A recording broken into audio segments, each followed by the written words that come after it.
What's happening, y'all? Riot Started TV is in the building. I appreciate you rocking with us on this glorious evening. My name is Kalonji Jama Changa. If you are unfamiliar with me, I am here representing Black Power Media, the Black Power Media platform.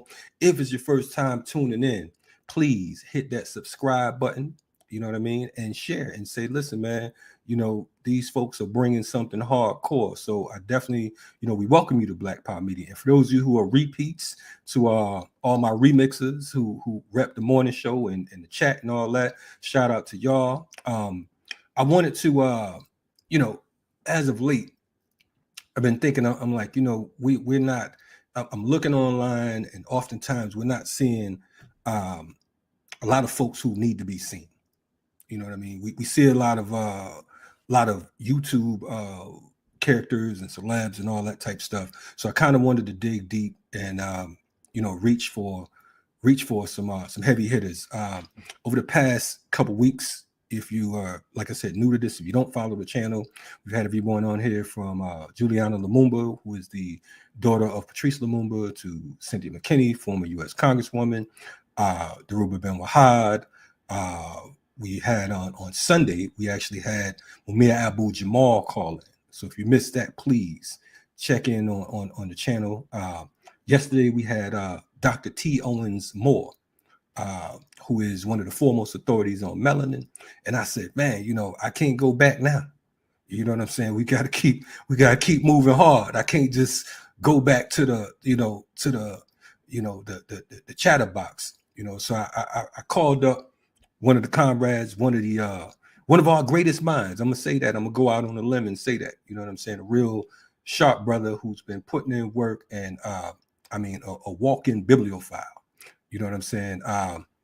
He is associate professor of Africana Studies and chair of the Department of Afro-American Studies at Howard University and adjunct faculty at the Howard School of Law. He owns a PhD in African American Studies from Temple University and a JD from the Ohio State University College of Law. My man's bio is wild like the Taliban. You know what I mean? You may have seen him in Ebony Magazine. You may have seen him on Tavis Smiley's show, CNN, and so many other places. But his most important place that you ever seen him and you ever will see him is right here on Riot Started TV. You don't get it twisted. You know what I'm saying? So without further ado, I want to bring in my man, Dr. Greg Carr.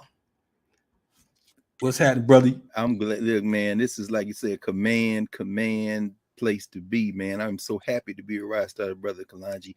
Hey, man, I must say at the onset, not only I'm deeply grateful for you having me and adding me in the conversation. Also, man, I can never get enough of this, of renegade culture. Man, y'all cats. I mean, no shade to the rest of the crew. I don't miss BPM shows, man. The remix morning show, right on. But brother, I'm so grateful and to be your brother and comrade, especially tonight. Man, listen. Beautiful thing. Thank you, brother. And see, now I'm embarrassed because I didn't know you watch Renegade Coaches. You know, we be acting stone cold fool. I love it, bro. Okay. Are you kidding? Okay. Oh, man. All right. Okay. Yeah, seriously. So cute. So cool. So you immune to the motherfuckers and all that we're gonna throw. Oh yeah. Oh, okay, good. In fact, for my students at hip hop class I teach, man, at Howard, I have assigned them to watch some of the conversations y'all be having, man, because in addition to everything else, I mean, from the inside, ain't nobody laying that track down in terms of how hip hop is so connected in the way you move through the world. And what's the old saying? All of which I saw, some of which I was. Y'all are in the middle of that, man. So I mean, Man, respect, brother. brother, let me tell you something, man. You know, and if you've seen anything, you know, I'm usually hard on the intellectuals. I'm like, man, you know, supposed to I be. don't really rock with intellectuals like that. Yeah. But with you, you know what I'm saying? There are exceptions to the rule. You know what I mean? From the French Fanon school of thought. You know what I mean? And the Carter G. Woodson school of thought. You know what I'm saying? These are the folks that I reach out to. So definitely salute and give thanks for you coming on board on short notice. Oh no, that was easy, man. I had a class this morning, Tuesdays. Well, every day for us is a long day, so I don't even in our ancestors, as hard as they work. My daddy used to sometimes look at my hands and say, "Let me see your hands." Boy, you ain't working. So I'm not. No, we had the same daddy. You already know, man. You know we ain't done no work, man. You know, pretty hands. What's wrong with you, man? Pretty hands. No question. Like, what's wrong with you, boy?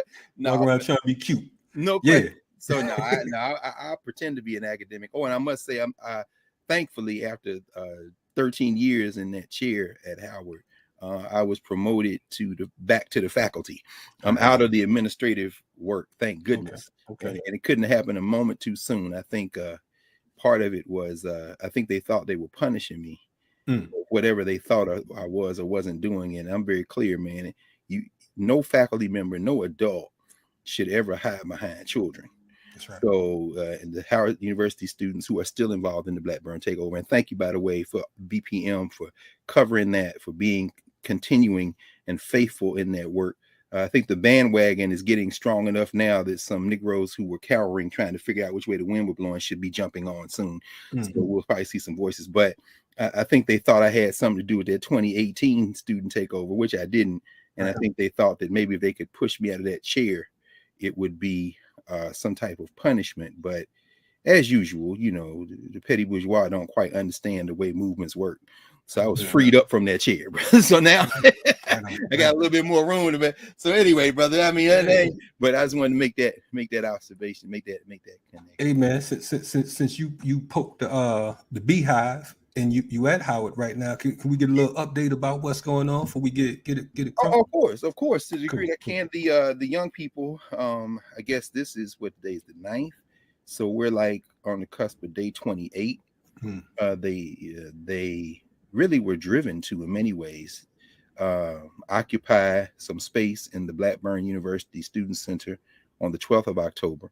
It happened, and as Erica England has discussed, Channing Hill and their lawyer, our brother Donald Temple, has discussed in BPM and the April Silver takeover last Friday. Yeah. Shout out to her and Dr. Jared Ball. They did a powerful job. Yes, they absolutely did. Two very, very good comrades, longtime friends. And in April's case, I know y'all go back like car seats, man. That's a New York story. So I already. Man, listen, it's funny because of the fact I don't even know if she remember me, because I was into hip hop at the time when she was doing the hip hop pieces at Howard. I actually brought Smith and Wesson and Helter Skelter them through back in I think 94 or something like that. You know, I was doing booking and promotions and management and all that type stuff. So definitely, shout out to the work they were doing. In fact, that's where I saw the movie. They did a premiere of Friday there, and Chris Tucker was there. It's legendary. Yes. You were there for that at Blackburn, right? That's crazy. Well, we gotta get some of these young people so that I know you don't have. If you could put 48 hours in a day instead of 24, you would. But at this point now, we just need you to sign and talk, man. Let these young people transcribe, and you could just edit, because this story got to be preserved and passed on generation to generation, man. Because a lot of these cats out here making a living as quote unquote hip hop scholars, we'll say the hate awards maybe for December or something. But I mean, this is the thing. So in that same building that you all were in for those early meetings of Hip Hop Nation, the young people now have occupied that building. Not fully, because the building really is in a state of disrepair in many ways. That's one of the issues, in fact. Right. But they have been there now for close to a month. And their demands, which began with they demanded that the president of the university meet with them in person, not just them, but the student body generally. They demanded that the affiliate trustees be restored to the Howard University Board of Trustees.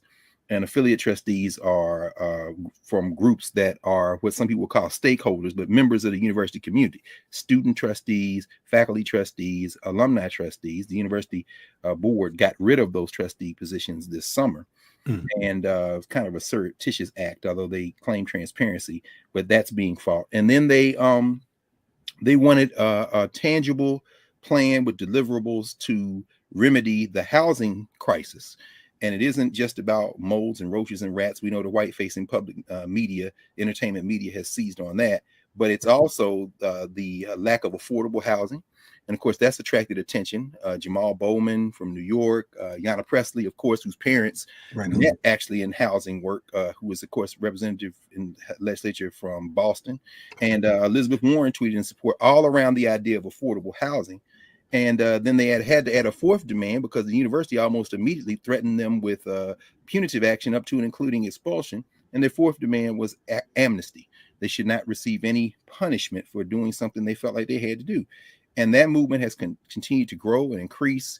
A lot of support, not only students, but alumni, faculty, the contingent faculty, the most vulnerable members of a faculty at any university, those folk who literally work class to class, piecing class schedules together for subpar wages. Some of them as little as $3,000 a class, and you teaching 4 classes. And that's, if you do that 2 semesters, that's just $24,000 a year before taxes. And so, I mean, contingent faculty, they've now joined. So what happened was, and I'll end with this: the students occupied Blackburn. Right now, they're probably, from what I'm told, about 100 students inside, somewhere around the 100 mark, a little bit north of that. And then outside, there's been a proliferation of tents. So dozens of tents at this point, with not just students. There are several alum who are on the ground there. There are as well faculty. There's a faculty tent now, contingent faculty. I was there Friday for a rally. We're anticipating. And so the students are, their lawyer, Donald Temple, who appeared, as I said, on the show on Friday. Right on, definitely. Yeah, Donald Temple said that, they're at the point now, they're trying to finish up negotiations for those students to be able to leave the building without punishment. But the issues they've raised will not go away. I should say one more thing, Kalonji. I didn't forget about it, but it just came to mind. Okay. The students in the quad, these are women students. Right. Although it probably won't be exclusively women students. The 4th floor of is it Crandall Hall? Yeah, Baldwin, the Baldwin students, Baldwin Hall. The Baldwin baddies, as they call themselves, HBCUs always got this. These sisters have filed a class action lawsuit this week against Corvius, the private company that manages some of Howard's dorms, and Howard University. And it's a class action, which means students who are in similar situations in terms of being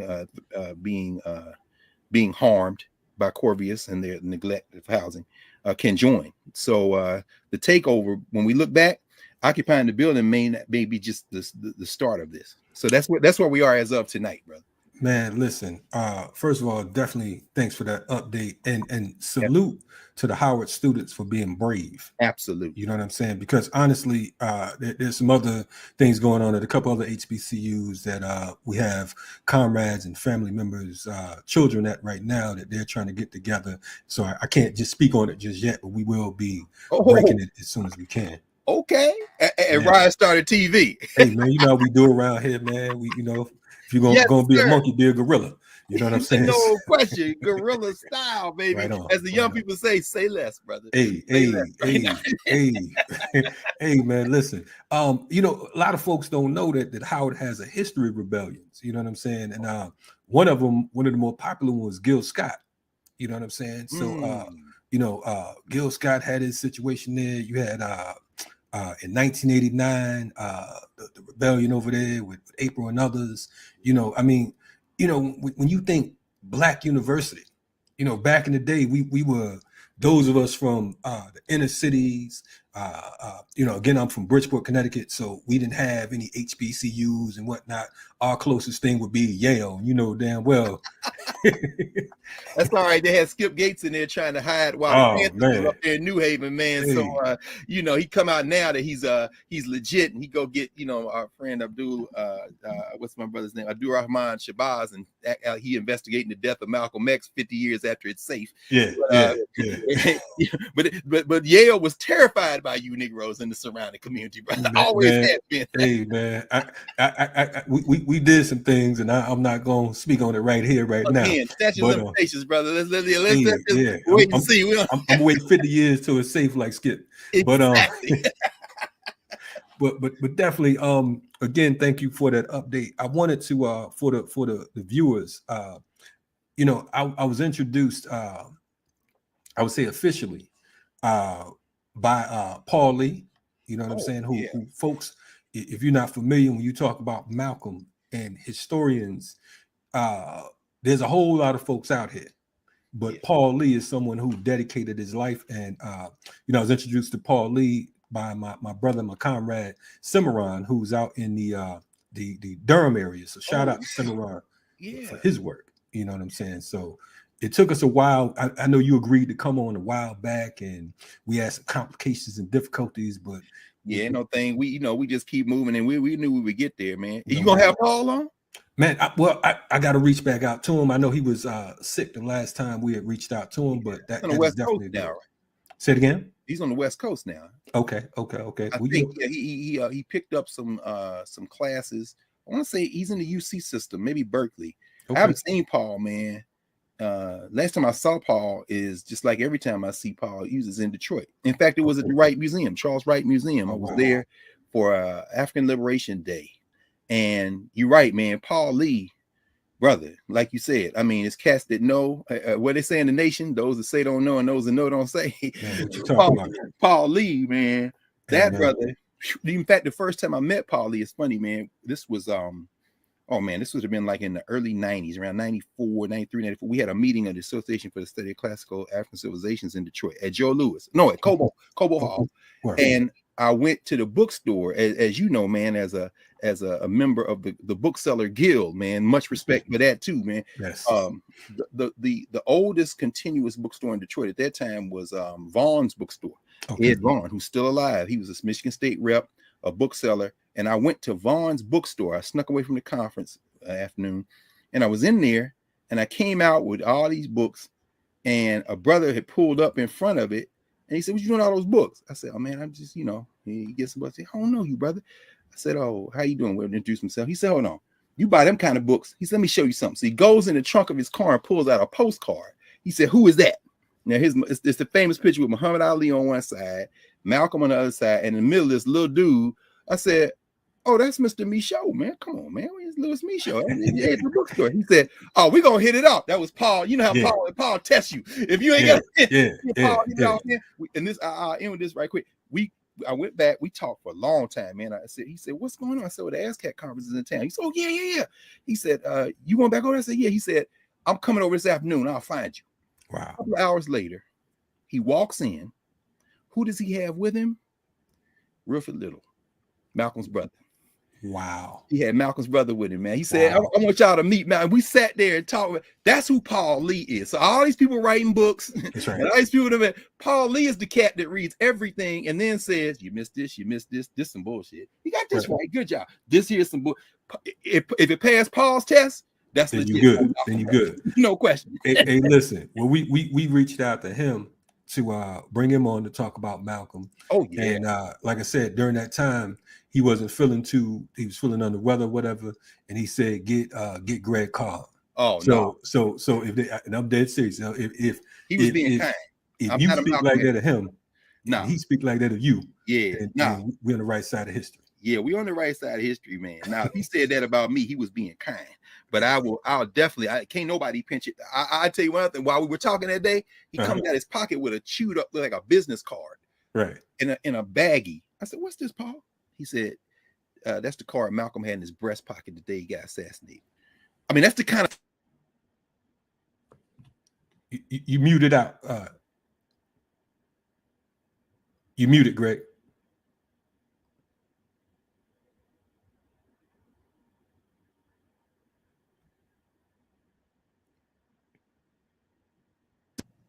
That's the Okay. answer to telling me to say less about that. Yeah, yeah, I kicked the little microphone. All I was gonna say is, man, that I'm a student, man. I try to keep on posting with these students and do the work at the same time.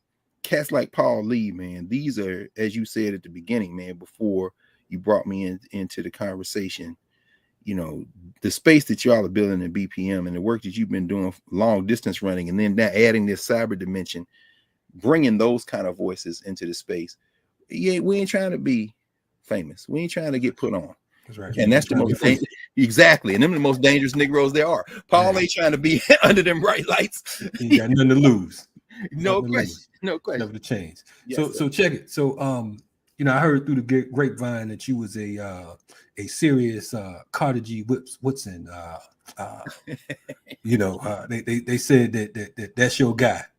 I wanted to ask you, how do you think the ideas of the miseducation of the Negro correlates with the ideas of Malcolm and Martin? Like, is there any type of correlation, or what would you say? Yeah, for sure. I mean, yeah, Woodson is my man, just like he's your man. Just like, I mean, we share Woodson with untold millions over the arc of generations. I think if I had to in a moment think about maybe one theme that would be consistent in all three of those brothers and the communities they represent and our people, it might be self-determination, in the sense that Malcolm too. I was trying to think, they're all products of Black institutions, and they all fiercely protected Black institutions. So, Woodson, of course, and, without going into a long piece on him, but we know, of course, coming out of Virginia, and one of my favorite pieces from Carter Woodson is a piece that he wrote in the Negro History Bulletin. This was around 1943. It's called My Recollection of Veterans of the Civil War, because, Woodson was, of course, born in Virginia. His parents, James and Eliza, had been born in enslavement. Neither could read English. I don't mean they were illiterate. They just couldn't read or write English, as we know, right? So they certainly weren't illiterate. I know. It was on point, actually. No question. And he talks about how his mother actually jumped down in the middle of an attempt to sell his grandmother and her siblings. She said, "Sell me instead of breaking up my little brother from my mother." I mean, it's riveting, this story he tells. But the heart of that little article was really a fulfillment of a promise of sorts he made to some brothers who fought in the Civil War. He had two uncles that fought in the Civil War, his mother's brothers.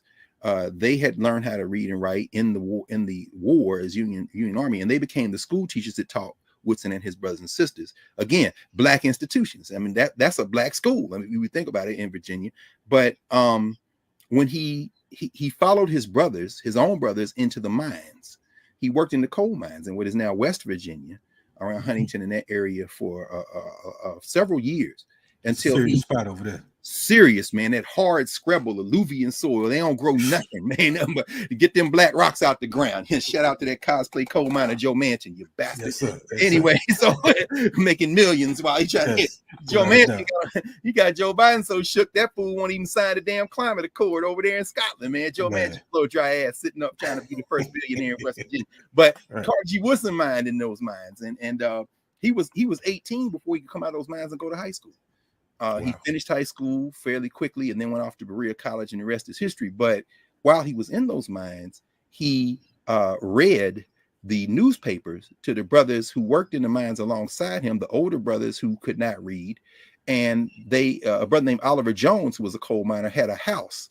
His house, and in the front part of his house was a parlor, and they subscribed to all the Black newspapers. They had a library they built, and Woodson's job, this teenage cat, his job was to read the papers to these brothers, and they would tell him stories about their lives, including being veterans of the Civil War. And when they would argue about world history, they would argue about the politics of the day. This would have been, Winston's born in 1875, so we're talking about the early 1890s, like 1889, 90, 91. So they reading all this stuff, man. The New York Age, T. Thomas Fortune, and so then when they couldn't find an answer to something, they would deputize Woodson to go look it up. So even though Woodson was the second Black person to get a PhD from Harvard, don't mean nothing. First person of enslaved parents to do that. You know, the real training he got, research training, was with those brothers. Right. And many in the years trenches. In the trenches, brothers, sitting there in Oliver Jones's crib.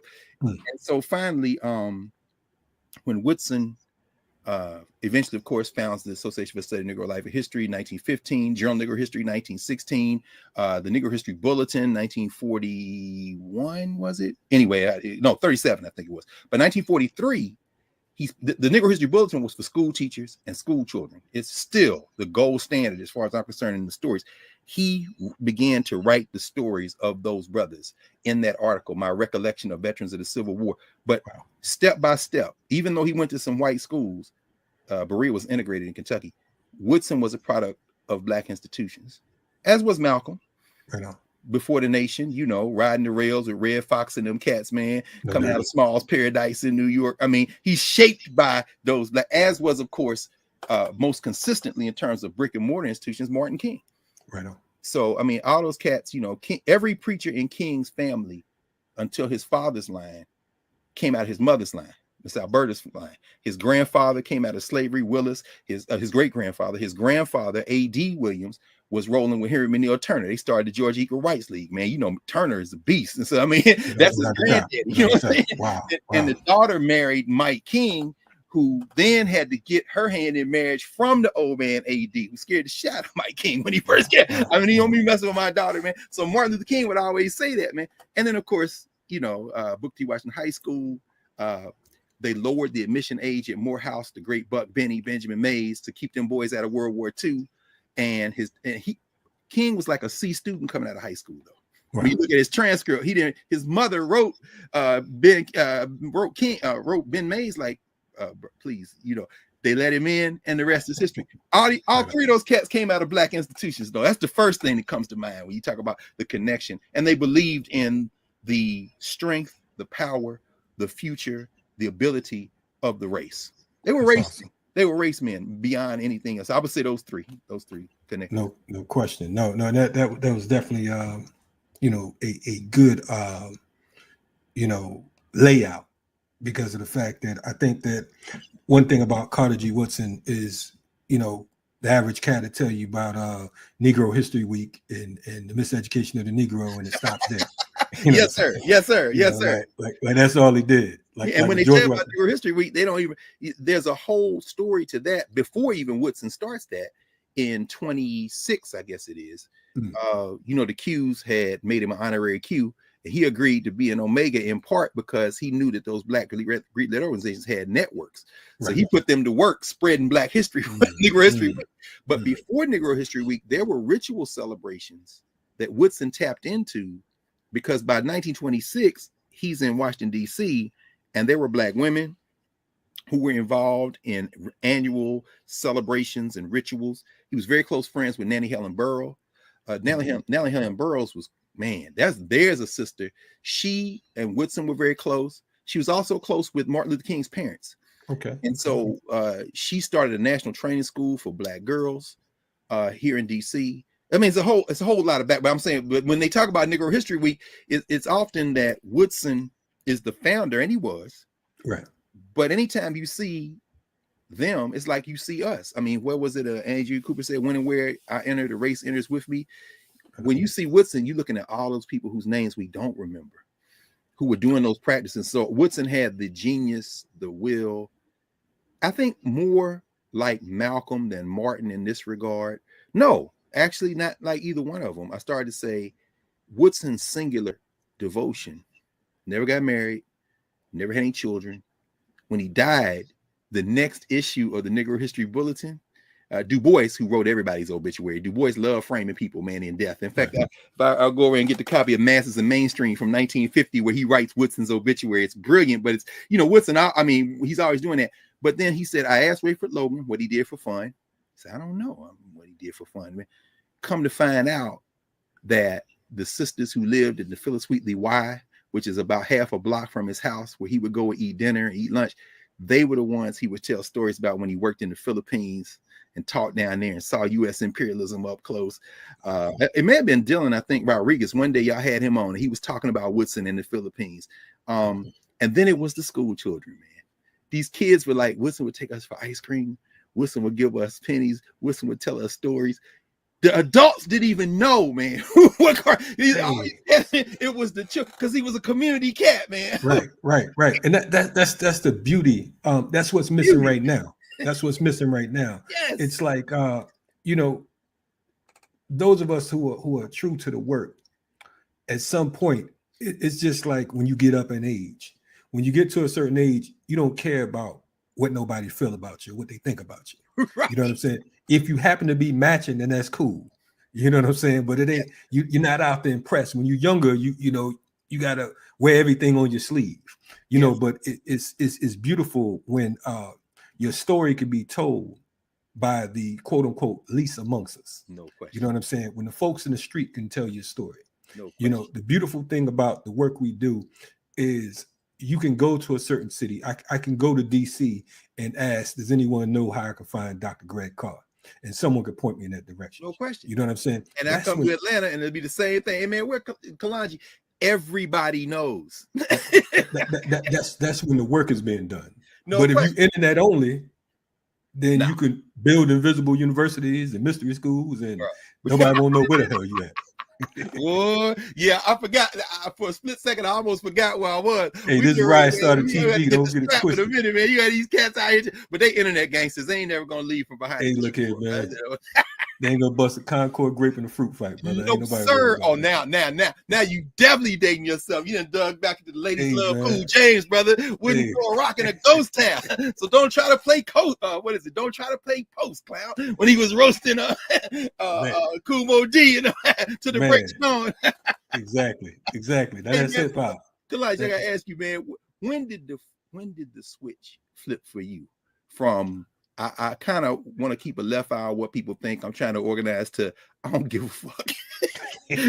Was there age, man? Was there a date, man? I think that when I came to the realization that at some point we all have to go. Wow. We all have to transition. Wow. So you know, as they say, I'd rather be a lion for a day than a lamb that lives forever. You know what I'm saying? It's like, regardless of this limited time that we're on this planet, we spend time trying to impress other people who are insecure themselves. No question. Who have shortnesses and who are looking for the light themselves. Yes. And it's like we all, you know, like the song goes, man, we all you know, we slaves trying to fighting over the biggest chain, who got the biggest chains and the biggest whips. Right. You know what I mean? So at the end of the day, it's like, you know, I can impress you with my rap, but you know, we in the same game. You know what I mean? So that's what it was for me. It's just like, look, man, you know, you can't kill me. I'm gonna die anyway. How about you know what I'm saying? And if you you know, in the words of Imam Jamil, if you put me in the prison, I'll be in solitary with my Lord. So, you know, so I care not about all that. So I guess that's where it was. Now, when that happened, I don't know. It just you just realized one day it happened. Man, listen, man. You know, we what they say, we don't die, we multiply. You know what I mean? So, now that's it happened to me that way too. I didn't. It snuck up on me, man. But what you laid out as you kind of unpack that and laid out a beautiful, really kind of blueprint for how we should be thinking about this short period we have between eternity to be here. You know, that moment when you realize your mortality. I tell the students all the time. I said, I think it was sometime around 50. All of a sudden, I was just like, I don't give a fuck. What happened? Like you said, man, not that I ever really cared, but it was like, man, I'm not. Man, I don't even really get in beefs no more. I'll be like, man, time is short. I'm not even trying to beef. What is this bill? I just turned 50 last December, and yes, sir. I feel like I'm in dinosaur years. So it's crazy, right? Yeah, it's like the elders or whatever. I would see certain elders and OGs, and I'd be like, man, dude, be talking real reckless or whatever. You know what I'm saying? But now I realize it's like, look, motherfucker, I did my part. Sort of like what you said in an interview the other day about Sonia Sanchez. Oh man, when you said something about one of the professors was talking about, you know, they're trying to get tenure And Yeah. what was that you said? You said She that you said, said, I'd never forget, man. And I should have said it in her voice, man. You know how she be. She started blinking. Well, you know, we all up Virginia, motherfucker. right. She had that sweet voice when she said that shit. Man, we were at Medgar Evers, man, right over there in Brooklyn. And she was talking about the risk that people won't take, what fear stops them from doing. That's why what you said is so beautiful, man. And you know, she tells that story a lot about how she lost her job in New York. Right on. You know, by standing with the students. The students had protested. The president wanted to discipline them. She stepped in between them and said, no, that's not going to happen. And she didn't realize when she did that they then made up their mind they weren't going to continue to rehire her. And she said, I couldn't find a job in New York. I had to leave New York. Wow. I mean, but here she Sonia. Right. Oh, of course, no question. But I mean, but at the end of the day, there is no such thing as job security if you're in a revolution. Man, listen. And you can't save your black ass. Man, listen. You know, I met her for the first time a couple years ago. So I was up at Philly at the International Block Conference up there. Oh, yeah, of course. Yes. Mama Kosa, rising part of her. But I was vending, so I had my back turned, and I turn around and see this little old woman, and I'm looking like, man, she looked like Sonia Sanchez. So I'm looking, I'm like, wait, that is Sonia Sanchez. So I'm going in fan mode, and she hasn't looked up yet. So then she looked up. I said, how you doing? She said, oh, how you doing, brother? How much for this t-shirt? I said, what? I'm telling you, man. I said, pick all the sizes you want. And she wouldn't even let me give it to her. Every time she now slid the money under something else and the whole nine. And I said, man, can I take a picture of you? She said, well, come on if you're coming. Right. That's right. That beautiful spirit, man. Yeah, man. Yeah. So that's a beautiful thing. You mentioned you made reference to Civil War, right? And again, one of the things I want to talk to you about was Martin and Malcolm. And I remember Mukasa Dada, formerly Mukasa Ricks. Of course, yes. He told me a story about King, and he was like, yeah, you know, folks be talking about Martin with that nonviolent shit. He said, you know, you see that Bible he walked around with? I said, yeah. He said, that motherfucker carried a 38 in it. So, it is Mukasa. So, you know, he on a whole another plane. But I wanted to ask you about you know, because there's this misnomer about the civil rights movement that everything was just about nonviolence. I want, if you don't mind, us touching on self-defense during the civil rights era, because of the fact that, you know, you get a lot of these young folks who have lost their damn mind talking about, I am not my ancestors and all that type shit. But I don't know what kind of punk ass ancestors you had. How about that? But the ancestors I have, you certainly not them. No, because like my man said on Carlito's Way, he said, you ain't like me, motherfucker, you's a punk. You know, oh man, what my man said in the Mac shade tree. Anyway, you one of them shade tree Negroes. You ain't know. Right. I won't continue to western the quote because it drives into the ditch of misogyny. But at least the shade. We got it though. We know. Yeah, you already know. Right on. Man. No, I think Kalonji, man, you have one of the finest minds and just best brothers that I think any of us know. Right around the corner from you down there, and that's our brother Akinyelu Mojo over at Georgia State. Right. You know, with his Baba AK, with his book We Will Shoot Back.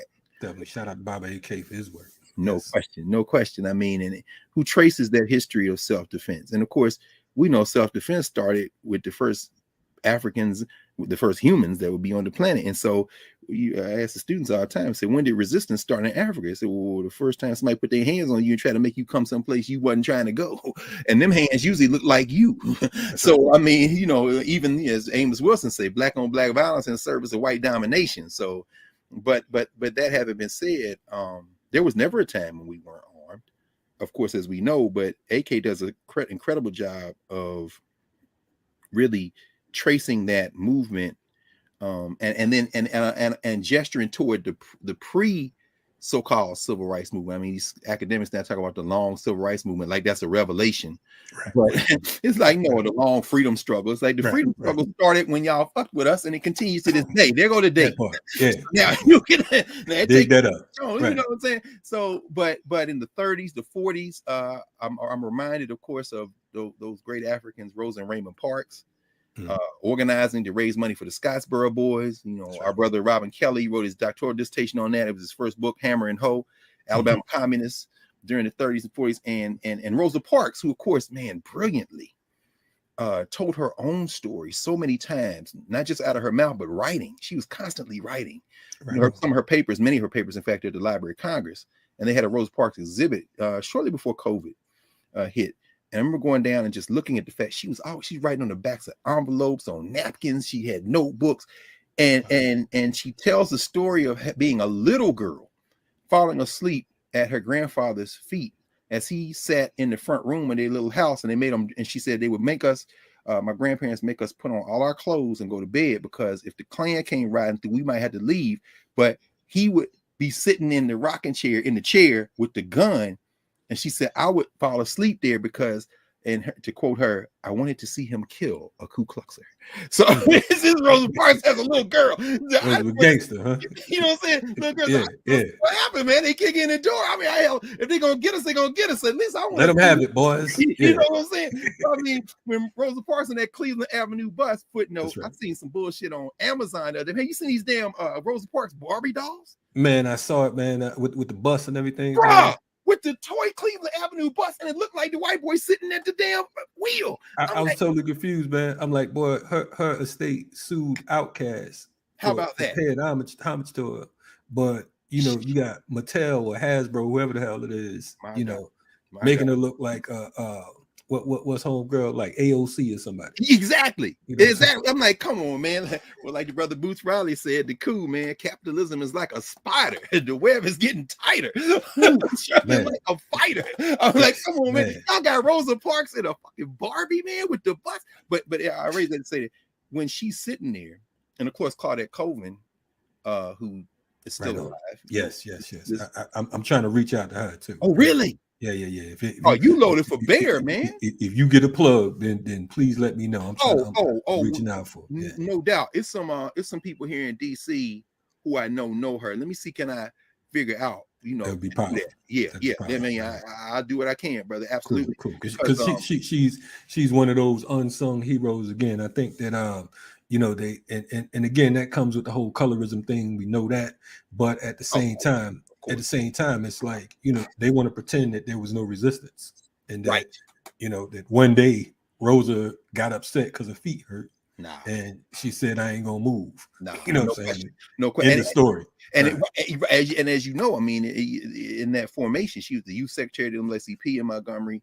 And now I'm forgetting about the Bible with the gun. We come into Martin, we build the toy there because, of course, he ends up in Montgomery with those cats, and that leading pillar in many ways. A brother who we mention sometimes, but don't really get into a lot. The great Edgar Daniel Nixon, E.D. Nixon, a Pullman man who was in Montgomery, who was over there in NAACP for a long time.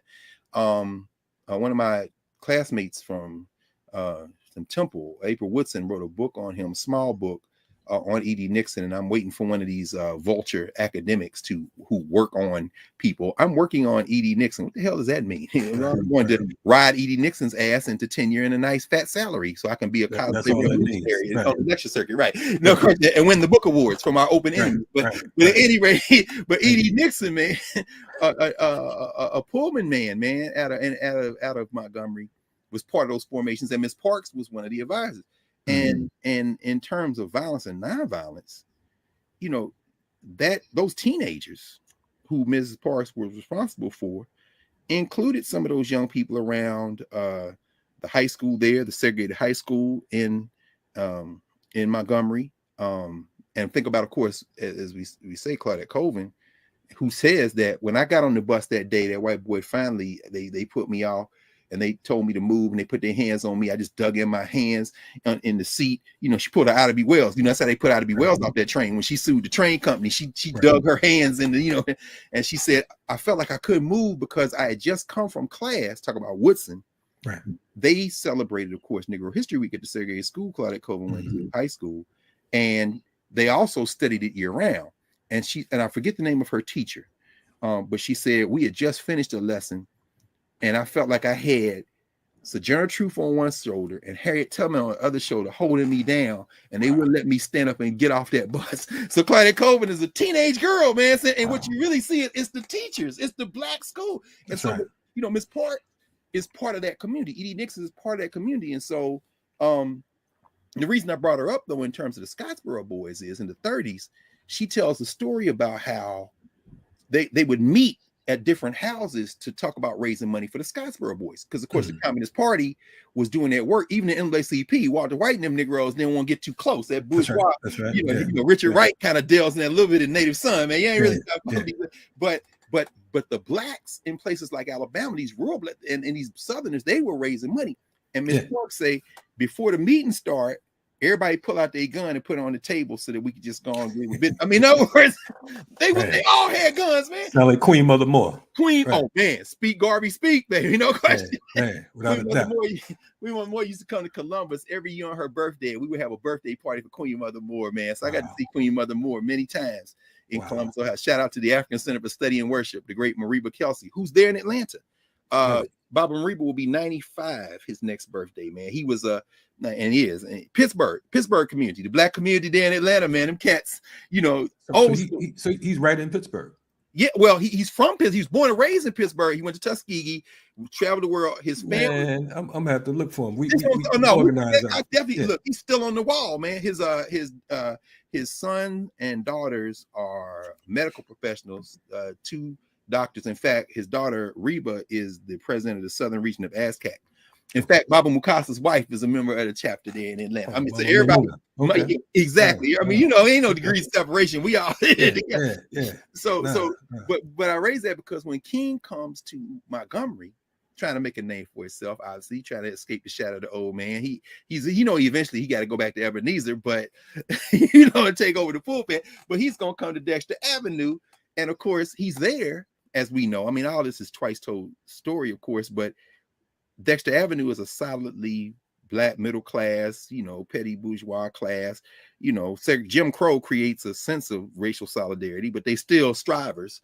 And they got rid of Vernon Johns just before him, the brother who was selling watermelons on the property and this kind of thing, talking about black self-determination. Like, bro, you can't have the pastor Dexter Avenue in the shadow of the Montgomery Capitol in overall selling watermelons and turnip greens on there's a hell of a contradiction. And you're up in Montgomery, right there between the state capitol, it's a few steps to Dexter Avenue, and between Dexter Avenue and the Montgomery, the state capitol, is that big block of marble with the inscription, "This is the first place that Dixie was played in public." I'm like, damn, woo, boy, you gotta be a Southerner. That's a hell of a contradiction, ain't it? Bro, it's all right there, like a block and a half, man. But you have to respect that, because of the fact that that's one thing about these crackers in the South. They let you know exactly how they feel. It ain't no misunderstanding, no miscommunication, none of that. But go ahead. I'm sorry. No, please don't, man, because that's why I love being from the South. Wait a minute. So you was raised in Connecticut. Where are your people from? Well, my mother's from the Greenville, South Carolina area. Okay. You know what I'm saying? How you end up in Connecticut, man? Man, your listen, from where? He's actually his side of the family's from Trinidad. Oh yeah. Yeah.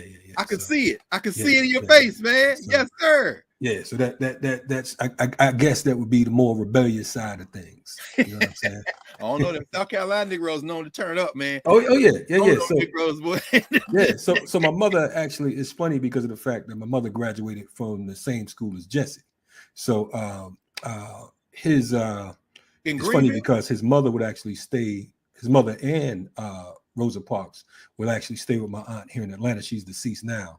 But they would come down, and when they were in the Atlanta area, they would stay with her. In fact, Jesse's my aunt married Jesse's first cousin. You know what I mean? So I heard you say that before. I don't know, maybe it was in passing on one of the shows. I think might have been. Yeah. I ain't claim jumping. I'm just saying. No. The reason I asked is because my mother's father was a farmer my grandparents were farmers in Alabama. Russell County, same county as Michael Jackson's mother's from, the Screws family. All them singers is on his mom's line. And but I raised it because my granddaddy got a chance to get a job on the railroad in Connecticut. Wow. And he refused to go because it was too cold. So we might have been born in the same. I mean, I wonder what drew them into Connecticut. It was almost always jobs, man. Anybody trying and That's exactly what it was. It's funny you said that because my grandmother, I had my grandmother's sister had lived up there, and of course it was that whole great migration to the north.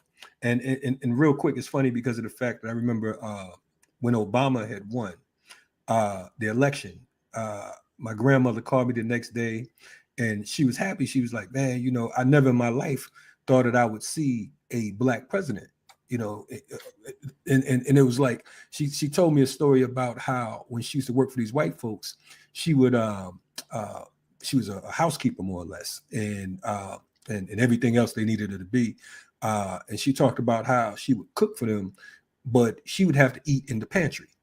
Oh man. They'll be eating their food at the big table, and she'd have to go eat her own food that she cooked inside the pantry. So although of course I have my I mean I'm there's no question in regards to my politics. You know what I'm saying? I looked at I looked at things symbolically from my grandmother because of the fact that they weren't punks. They were still fighting these crackers. Yeah. But at the same time, I understand, like, okay, boom, what did you have to go to? My mother talks about segregation and them fighting on the bus and all that type stuff. And you know what I mean? Because of the fact that, of course, she grew up in the 60s and whatnot. So, so it's so that's kind of, that's where the fire comes from. It's a long history, but no, but it all fits in that same place. And as you evoke Baba Mukasa, and when you talk about King being strapped like that, right, which of course doesn't make he's not an outlier. In fact, the only sane thing would be either you got the strap or somebody next to you. So as we're talking about this, it reminds us that for all of our search for ideological clarity, all of our study, all of our debate, it really comes down to the lived experiences of our people. And so even thinking about Rosa Parks and Raymond Parks and them being strapped when they raising money through the 30s and 40s and 50s, Edie Nixon and them very clear about that, coming through to by the time King gets to Dexter Avenue, of course, and comes into a space where there is a classism in the Black community, of course, as just about all times, but that classism is also informed with a fierce self-determination thrust and also an armed dimension to that. All that congeals into that Montgomery bus boy. Can I think about, of course, Ralph Abernathy, who, of course, lived until fairly recently, certainly there in Atlanta, right. And how after they try to blow up King's house, King and Ralph go down looking for gun permits. I mean, at some point you got to make a distinction. And even though this is often smoothed over in popular culture, like film, and for my money, for a popular film, one of the best, and it's not saying much, but it's still better than maybe the alternatives. For me, have you seen that movie Boycott? It came on HBO. I'm trying to think. Carr Johnson, who was in The Wire, he played in the last season of The Wire. I didn't see it. I didn't get a chance to see it. It's excellent. In fact, I think it's excellent. It's so funny because Carmine Gojo, who plays Coretta Scott King in that. She plays. Yeah, she's awesome. Yeah, she's awesome, man. Of course, Jeffrey Wright plays Martin Luther King. That's where they met. Okay, I was going to say I thought that was his ex-wife. Right? Yeah, they met on that set. In fact, Jeffrey Wright tells the story. Right from DC. Jeffrey Wright tells a story like I was trying to impress her about being Martin Luther King, man. That's what. So, but the story is based on. I forget the name of the book. It's not Thunder of Angels. Oh, Daybreak of Freedom. I'm looking at the volume over there, which is like the oral histories of the Montgomery bus boycott. So you see, for example, the brother that played in Pootie Tang, Dirty D or whatever. Okay, Reggie Cathy. He plays Edie Nixon. Right. It's an all-star cast, man. And these cats, what you see is some of the layers. Like, for example, they had to buy cars because they tried to tax the black cab company out of business. So they had the car carpool. Yeah, carpool, exactly. And they purchased some cars. When people would send them money from around, that's organizing right there, right on. Straight organizing. And in fact, I got a book over here somewhere, and I'll never be able to put my hands on it. But it's a volume of testimonies, another book of testimonies from people who were in the boycott. Every penny that came into Montgomery for the boycott, and when they created the Montgomery Improvement Association, all that money went into black banks. So what they did was they farmed that money and donations out to black banks across the South, like Citizens in Nashville, because King went to Fist to speak. Are you taking checks up there? The white boys couldn't. I mean, so when we think about the bus boycott, it's usually about the bus and the walking and the courage, and all that's true. But what we don't normally get a sense of is the full scale resistance, including you even had cats who were unhoused or housing insecure in Montgomery. Their job was to sleep in the cabs. I mean, sleep in the cars. So the white boys come in and start some stuff, man. These cats is like, we ready, baby. We done had our little liquid courage. We were knuck if you buck. You know what I'm saying? So, I mean, everybody had a role. So when we start talking about nonviolence, that's the edited piece that isn't trying to tell the history. It's trying to send us a message. Y'all don't fight them. So AK, I mean, I think Bob AK does a great job. And of course, between we got to get him on here as well. Oh, absolutely. No question. Because this didn't even be something I really need to be talking about in detail, because Charlie Cobb, our brother Charlie Cobb, is from SNCC, from the DC area. His book, which I love, man, that nonviolent stuff will get you killed. And Charlie always tells a story that's what a brother told Martin Luther King in Mississippi after he heard King speak. Except Charlie, of course, being a good African he is, he edited it for publication, because he said the old man came up to King and said, son, I like what you talk about, but that nonviolent shit will get you killed. I'm not giving up my gun. And so Cobb tells page after page, he's telling the story of all these cats, man, Amzie Moore and all them cats that them SNCC people worship, man. Bob Moses and them worship them. Dory Ladner. Bob Moses, yes. Oh, the great Bob Moses, right? Because they said, in fact, what was it the first time he went to Mississippi? Of course, Bob Moses talks about Amzie Moore. Amzie Moore's son is a professor in Chicago, and he's Babalawo, in fact. I mean, so all this, Africans, we don't get too far from the root. But Medgar Evers, of course, Army veteran, strapped. The only way the Black Wolf could get him was shoot him in the back, because that brother had the strap in the car. I mean, it's like they knew what time it was. They knew what time. But like the cowards they are, they gotta catch you slipping. They gotta catch you slipping. No question. No question. But definitely, and shout out to Mississippi. I mean, because of the fact that, first of all, the fact that you even live in Mississippi during that time, that's one thing. But to have the audacity to stand up, when you talk about places like Mississippi, Alabama, Louisiana, places like that, these are places, me being from the North, I mean, there's certain places to this day that you got your eyes up, your fist clenched, the whole nine. Yes. You know what I'm saying? Because of the fact that you have to be clear about where you're going. I remember we were going to Chokwe Lumumba's funeral, and I was in the car with Daruba and another comrade, and we going like 100 miles an hour through Mississippi. I'm scared to death. Praying that the police don't pull us over, because I just got a feeling it ain't gonna go well, and all we know is we going home. So that's all I'm gonna say. Yes, sir. So I'm just like, man, slow down. He said, sometimes I'm going 60 there. Huh? We say y'all going 60. That's what the Ruben said. Yeah, right. No, but I think it's so funny, and I'm trying to remember who told me this story. Oh, maybe it was Bob. It wasn't Hannibal that freak. This has been many years. It may come back to him, but the story was there were some kids, Mississippi, who were in school at Mississippi Valley State in Itabena, and they were coming home. And they got home that night, and they got in and said, we were kind of concerned because it was dark, and the elder was like, "No, y'all were good, because we had eyes on y'all from the time y'all left campus to the time y'all got here." In other words, and that's what Bob AK writes about in Charlie Cobb and them. They had cats who were strapped. Like when we see the documentaries and we see the footage, they marching down the middle of the day. Why ain't the Klan shooting them? Because it was cats strapped over there in the bushes. Like the Klan even look up. We gonna end this whole thing. One just dogs and water hoses. No, sir. No, sir. So I mean, I think, in fact, sometimes I feel safer in those places. And you mentioned another of our great warriors, man. I think about brother Antar, brother Chokwe Antar, and his sister, of course, Rukia, who went to Howard Law School. She's a graduate last. In fact, last time I saw Rukia, she was on campus talking to the students. But Baba Chokwe, I used to tell him, man, I say there's only two lawyers who made me think about perhaps I should just practice law for a while, see what it's like. One is Chokwe Lumumba, and the other was automatics. Because they had to take Alton's law license, man. Alton said, just put 12 in the box. I'm gonna get your ass off, man. Automatics, man. Man, listen, man.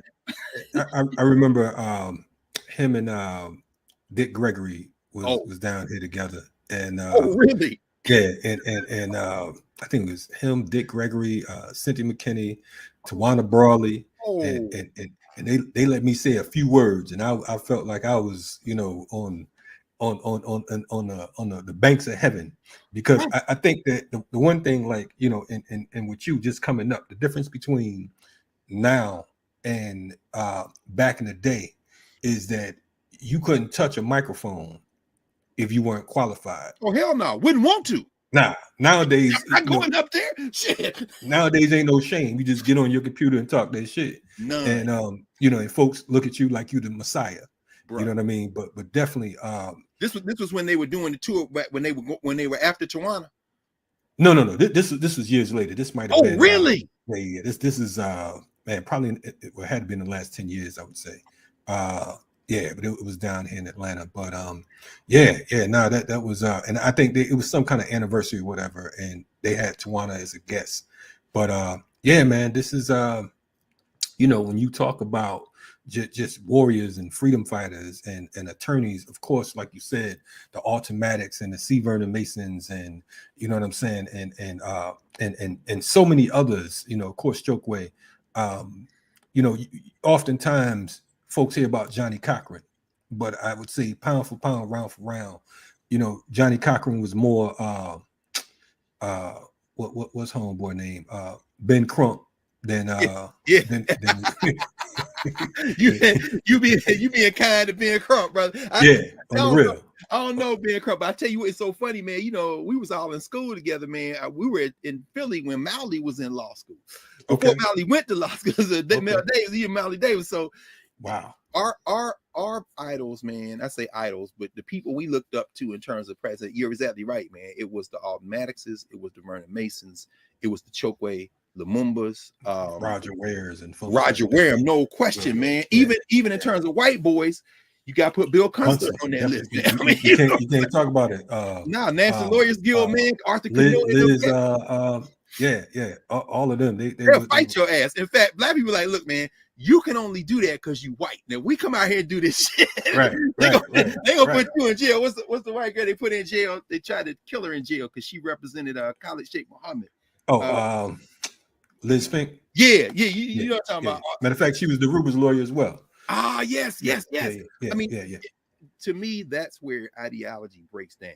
Right on. And we have to be very pragmatic about this. That's right. It's all fun and games till your ass go to jail. Now you need somebody with that digit barcode to RID to get your ass out of jail. Now, when you get out, you can start talking about the system collapse and we got to overthrow the system. But in that moment when your ass go to jail, that's right. That was Lynn Stewart. Shout out to Lynn Stewart in the chat. Lynn Stewart, and shout out to Bob Boyle and some of these other you know, and that's important. The difference between, you know, folks talk about white allies. We don't need white allies. We need white comrades. No question. You know what I'm saying? We need folks who we know that are willing to go beyond just these marches and rallies, and they should be the cannon fodder. I mean, shit. No question. You know, you benefit off of it. Like that. Volunteer to be the cannon fodder. They don't even have to convince them. They already know. Hey, without question. No question. Hey, man, you know us, man. I'm enjoying this convo. Let's get a little bit into Martin and Malcolm. So folks they false advertising. No. In fact, we just laying the foundation to talk about it. Just getting ready. Stitch it all together. That's how right on. But I wanted to ask you too, you know, because of the fact that, you know, it's so many. When we talk about Martin and we talk about Malcolm, we talk about two brothers who, for all practical purposes, they never saw 40. No, these are two brothers who were cut down at age 39. You know what I mean? I want to, you know, people always doing the comparison thing, and they talk about the differences. You know, what would you say some of the similarities in regards to strength? Because I often remind folks, you know, when you talk about a Martin King, like you said, just on the strength of rolling with the quote unquote nonviolence. Yes. You had to be a brave, bad dude to face this time and time again. It's not like, and no disrespect, or maybe it is, to folks like the Sharptons and all of them. You know what I'm saying? They cool when the cameras is on. Yes. You know what I mean? Yes, but Martin them, they didn't care if it was a camera on. They're gonna keep on coming. So what would you say some of the similarities in strength would be between Martin and Malcolm? I think their minds, first of all. I mean, maybe up until 7th, 8th grade, you could probably make the argument that Malcolm was the better student. Not just in terms of, I'm not thinking now in terms of natural ability or talent, but I'm just in terms of aspiration. He wanted to be a lawyer, this kind of thing. And I remember when we almost lost Sister Betty's cachet of documents. Right. Remember, it was in that storage place in Florida or whatever, and they put the money together. Schomburg had. I went up there to see. They put an exhibit together, and you saw Malcolm's Quran, and you saw some of his, and they had some of his report cards when he was a kid, and he's a good student, man. And not that Martin was a bad student, but in terms of their minds, I think how they were surrounded. Another sister, and I had a book over here somewhere. I eventually got it on the mothers of Malcolm and James Baldwin and them, but it's actually a brand new book. Let me see if I have it over here. I have it right here. Man, what book don't you have? I mean, this is many books, but that's why I'm broke, man. On HBCU professor salary. That shit. Ain't good over that, man. Hey, they should be throwing you books. No. That's for the Negroes on the approved list. Okay. The ones who I remember when Jared wrote his the I Mix What I Like, the mixtape, the book. The first quote in there, I was very honored that he actually put it in there, my brother Jared. It was a quote from a talk I gave in Philadelphia. We had an ASCAT conference. And I said, when you get those books with the blurbs on the back by all the super friends, Negroes that blurb each other's books and call each other superheroes on each other in the back of each other's book, that is the book you should never quote. That's the book you read for the sources and then say, okay, I didn't know about that. Thank you. But their interpretation is very nearly worthless. It's good for theory. He's good for theory. Yeah, that's all they're doing, right? So but this book just came out. It's very interesting. This is a white lady, Jessica Russell, but she befriended and became very close friends to Hilda Little, Yvonne Jones, Steve Jones. Hilda Little, Malcolm's sister, her children, and she wrote something called The Life of Louise Norton Little, an extraordinary. This is Malcolm's mother. That's actually her passport photo from the Caribbean. So what she had is access to the documents. So what you see is, for example, and I'll give you a better picture of it. This is her passport from Grenada. So, she left the Caribbean and went to Canada. It's very interesting because, of course, she disappears from history. She's a victim of state violence. They put her in, let me see, in fact, here is Malcolm's mother when she's younger, and I'll show you one more picture and then get to this point in terms of the similarities between the two. Here she is with one of her granddaughters. That's Yvonne's daughter. See, because Malcolm, of course, Malcolm's mother, as you said, she outlives Malcolm by decades, man, because they get her out of that place they had her. Malcolm was alive when they did that. But I raised that to say that one of the similarities is strong mothers, strong families, and of course they kill her father, which is ironic because since Earl is in Georgia, the history of Earl and Louise, part of the reason that they leave, there's colorism involved. Earl had an earlier wife, of course, that is Ella's mother. Of course, Malcolm goes live with Ella in Boston. And Ella, man, whoo! Sometimes I go on YouTube, man. Ella Collins, man, was no joke, man. Man, listen. Yeah. And she's rarely mentioned. Yeah. Definitely shout out. You hear her though, man. Yeah. And did you? Well, that's right. She was up in New England. Did you ever cross paths with her, man? I never did. Rondell, I guess, it was her nephew. I think I've seen him a couple times with Peter Bailey. Yeah. I saw Peter Bailey, but I never saw. Okay. The reason I mentioned is, when you hear her, and of course, I am the one who socialized Malcolm. Right. It's very clear that the discipline in my house. I'm like, damn. When you hear Malcolm, you say, oh, he was listening to Paul Robeson records in jail. That's right. But when you hear his sister, you realize, This was a man shaped by she impacted as well, right? Oh, no question. Yeah, It wasn't just his father. He always follows the Garvey. Okay, yeah, but Ella, man. And Ella, of course, I'm very proud of my color because I was dark skinned. You see, Malcolm had he had some trouble as a child because he was so fair.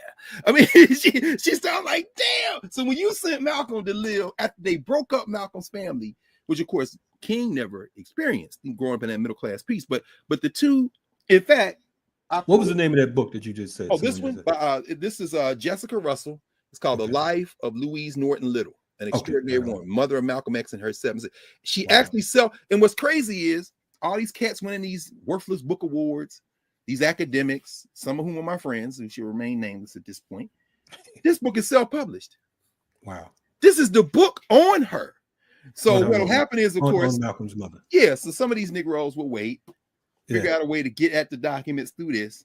Cash in. And we'll look up in a year or two, and there'll be a Netflix special on Louise and the right people. But in the meantime, and again, as you said, you talk about allies, right? Well, they trust her to tell the story, and she was faithful to it. You know what I'm saying? So hey, I ain't mad at you. Get the stuff out there. But in terms of the similarities, I think strong families, both of them, at least initially, until they, the cats murder his father and try to drive his mother insane and break up the family, so to speak. But, and this is why I said I resisted the urge, man, to go and try to curate out, because most of my stuff is in storage, man. But I had the books I had around here. Jack Odell, who of course was one of King's lieutenants. This is and I didn't dig out the Freedom Ways, the actual article, the copy it's in, but it's just reprinted in this book called Climbing Jacob's Ladder. Jack Odell is so important, who just made transition not too long ago. He talks about how Malcolm and Martin were part of the same basic field of violence in Black America, but that the difference between them is really a distinction that might not necessarily be a distinction with a qualitative difference in this regard. Malcolm, of course, raised in the North, Martin in the South, Martin a kind of urban South, that Atlanta being a source, and then Malcolm's North, he's a teenager before, although he's sent to Ella, early. Right. But before that, between Omaha, Nebraska, which is interesting, man, because that whole Omaha story, he's born in Omaha, of course. That's heavy. Omaha had the biggest Black population in that area, man. I mean, and so Bob Gibson and them cats came out of Omaha. In fact, Bob Gibson took what's the brother, Kurt Flood. Kurt Flood, who of course broke up the free agent stuff in Major League Baseball when they were playing for the Cardinals. Bob Gibson took Kurt Flood to the temple in St. Louis to hear at the Nation. You know what I'm saying? Kurt Flood is like, Bob Gibson took me to Bob Gibson from Omaha, Malcolm from Omaha. It's like you got these Black, hardcore Black pockets. They got some serious revolution, even from the Panther Party. Omaha is not a, it's not a game. No question. I heard Mama Charlotte, man. Did y'all have Mama Charlotte? Was it today? Yeah. We had on the Panther reunion, the 55th Panther anniversary. Yes, man, she was last I saw her, she was at, and she don't know me from Adam, but we were at Kansas City for MBuff. They had the anniversary of MBuff. We were out there, but she was in town. But so the similarity being that while Malcolm was from the North, it's really in some ways the rural North, in some way, between there and Lansing, and then eventually Boston, then New York, and the rest is history, as we know. But what Jack Odell talks about is the convergences. It's almost like, and actually this is what I love, my man Vincent Harding. And I got a chance to spend some time with Vincent Harding before he made transit. Vincent Harding, man, this book he wrote, Martin Luther King, The Inconvenient Hero. He makes the comparison between Martin and Malcolm. And what he basically says, and I tell you who else says that. In fact, James Cone, the theologian, who made the transition not too long ago, he actually writes. What you say?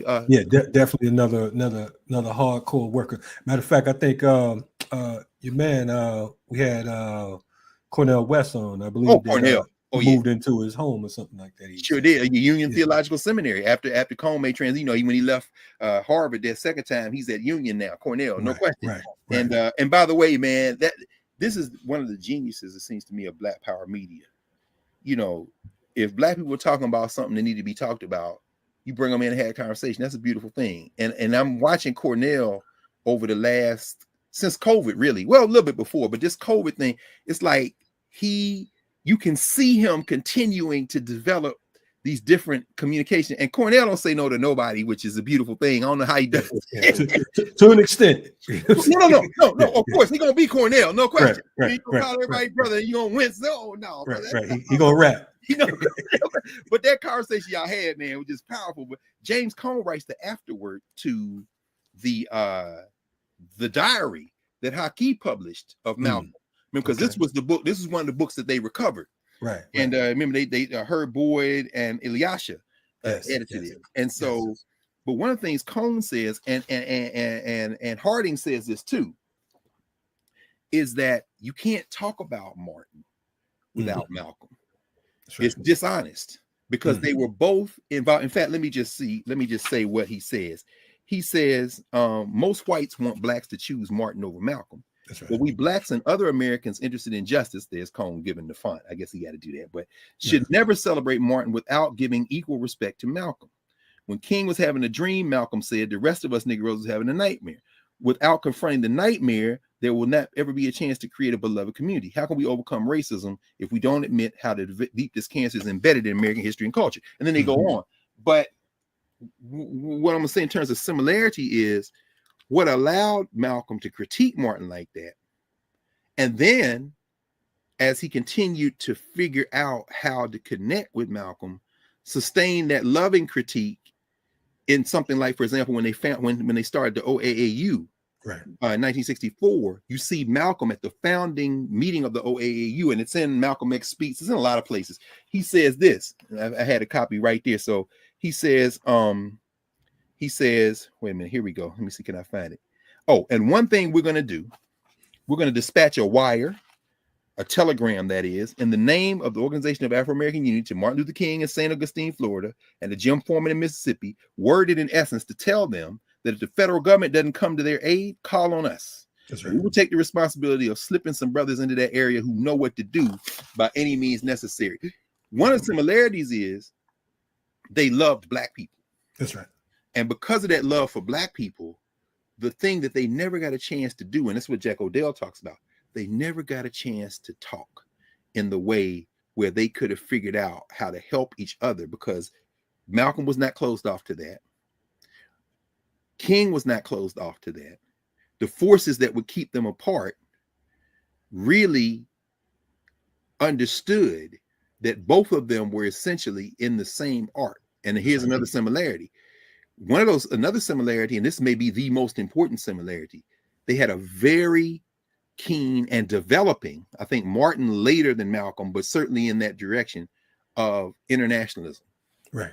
Right. So you can't call Malcolm Martin a Black nationalist, but in many ways he is an internationalist, a radical internationalist, not necessarily race first. Especially when he started talking about the war in Vietnam, and also, that's hanging out with Stokely and that's right, folks like that. That's right. It's funny you bring that up because of the fact that when I think of OAU, that's another chapter in history that folks, they talk about it like it was just he was about to do something. You had folks like Baba Herman Ferguson, who I got an opportunity to interview. Rising power to him.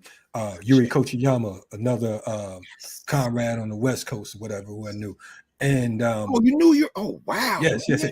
I met her during Black August. I would host the events over the commemorations over in Oakland back in the mid 2000s. They would fly me over, and I would see her every year.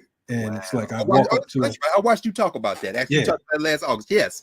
So I would walk up to her, and I'm like, "How you doing? You're Kalonji." "Oh, Kalonji from Atlanta." And how such and such. And her mind was so sharp, and she was well into her late 80s during that time. You know what I mean? But as soon as I say my name, it clicked. But I had interviewed Muhammad Ahmed, formerly Max Stanford. Oh yeah.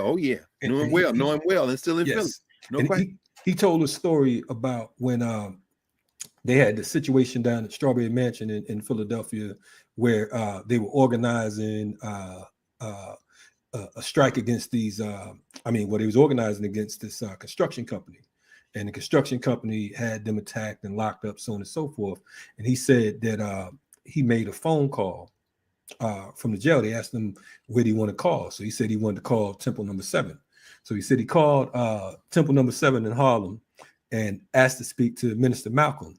And he said that Malcolm said, look, I could send some folks to you, but I can't send them in, they can't be in nation gear, so on and so forth.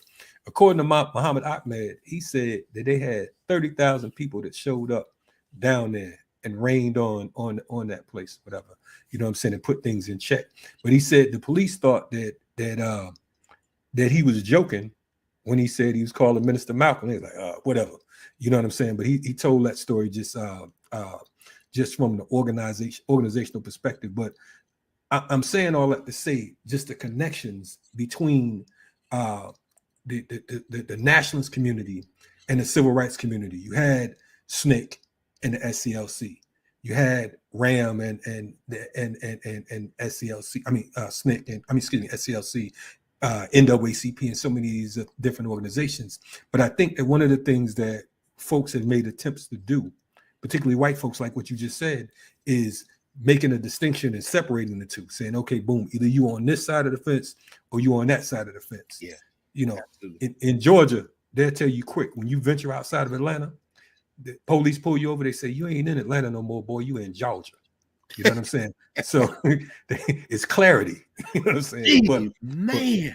But so I'm saying all that to say that they see us as one threat, and they attempt to divide us as the opposite. It's no question, and we see each other often as one community. Depending that story you just told with Baba Ahmed, Muhammad Ahmed, who's another unsung hero. Oh man, still on the wall, man. Still on post. That's right. Still on post, man. Philly is like no question. Philly's like a second home to me, man. I never forget. I was in Daoud Hakim's bookstore on my hands and knees looking for books, and I came across a copy of then Max Stanford's master's thesis and RAM. And I called Robin Kelly, and I was like, man, where is Max Stanford? And he said, I think he's in Cleveland somewhere. Some kind of way it tracked him down. And of course, he's a Philly guy. Right. And we got him back to Philly, and that's when he started teaching at Temple. I said, because we got to get, man, Muhammad Ahmad. Like we both know, Kalonji, we've known too many of our freedom fighters. That's right. And of course, thank you, man, for always raising the name. Well, you always do. You always do in terms of political prisoners, but of course, the great Imam Jamil Alameen, who, even if they are not physically prisoners of the state, still struggling to just feed themselves, to move. Muhammad Ahmad should never have any discomfort in life. And he just be sitting around telling stories, man. That's and right. So, but he real in the village, no question. And he's a warrior, though, man. He's still so. But man, I got stories. Yeah. Oh, I'm sure you already know. Like I said, especially him. Some of them statutes and limitations they ain't never off. So I mean, that's just. But when you said that, it reminds me that, if memory serves me correctly, I think I'm pretty much sure Malcolm set up number 12 in Philly. I think he stood because he lived in Philly for a while, of course. Okay. And he was very close with Jeremiah Shabazz. Okay. Who I didn't know Jeremiah Shabazz. I saw him one time. He came to Temple to give a talk, and my professor, I was interested in listening. But if of course, thinking about this idea that white people look at us all the same, and they have no idea how close we are to each other, particularly in that era, because when you know the history of the Nation of Islam in Philly, remember when Malcolm leaves the nation or is trying to get back in the nation, one of the areas he considers going to and has correspondence with, and any of the stuff talks about, even Manny Marable's flawed book, and of course I'm looking at Jared and Todd's book right here, Live Reinvention, of course, excellent work. But of course, Kamal got a piece in there, Franklin, of course, among many others, but Jeremiah Shabazz is one of the points of contact Malcolm reaches out to, but the Philly heads will tell you in a hot minute, which is why when you said that many people showed up, I wonder how many of them were actually from Philly, given the fact that number 12 was very deeply ensconced in the community, and that Philadelphia community included as we know, them cats that were also on the other side of the law, Sam Christian and them boys, man. So I mean, you know, even when I was looking at Godfather of Harlem, I said, how you gonna do Sam Christian like that, man? Everybody in Philly I know was mad as hell, because I mean, in fact, the story they telling in Philly, man, and it's in what's the white dude? It was a cop wrote a book called Black Brothers Incorporated about the Philly Black Mafia. Right. He said, you know, it was known in Philadelphia, don't mess with the Muslims. You could park your car on South Street with a bag full of money in the back seat, and if you put a Quran in the front dash, then you can leave all the windows down in the middle. That's your parking pass. No question. So I'm saying, if he made a call to number 7, I suspect that call then went to number 12, and half them cats that came out there, the cops was like, man, don't even mess with it. These the boys. Let them do what they're gonna do, and we'll talk Let later. them do what they're gonna do. No question. You know how the police are. They got real courage until it's in the middle of the night. In some neighborhoods, they don't patrol. What they say, there's too much power for one black man that black man to have. No question. And so now, what do you do with that when you're like Malcolm? And this is another similarity. See, both of these guys were embraced by rank and file black people. That's right.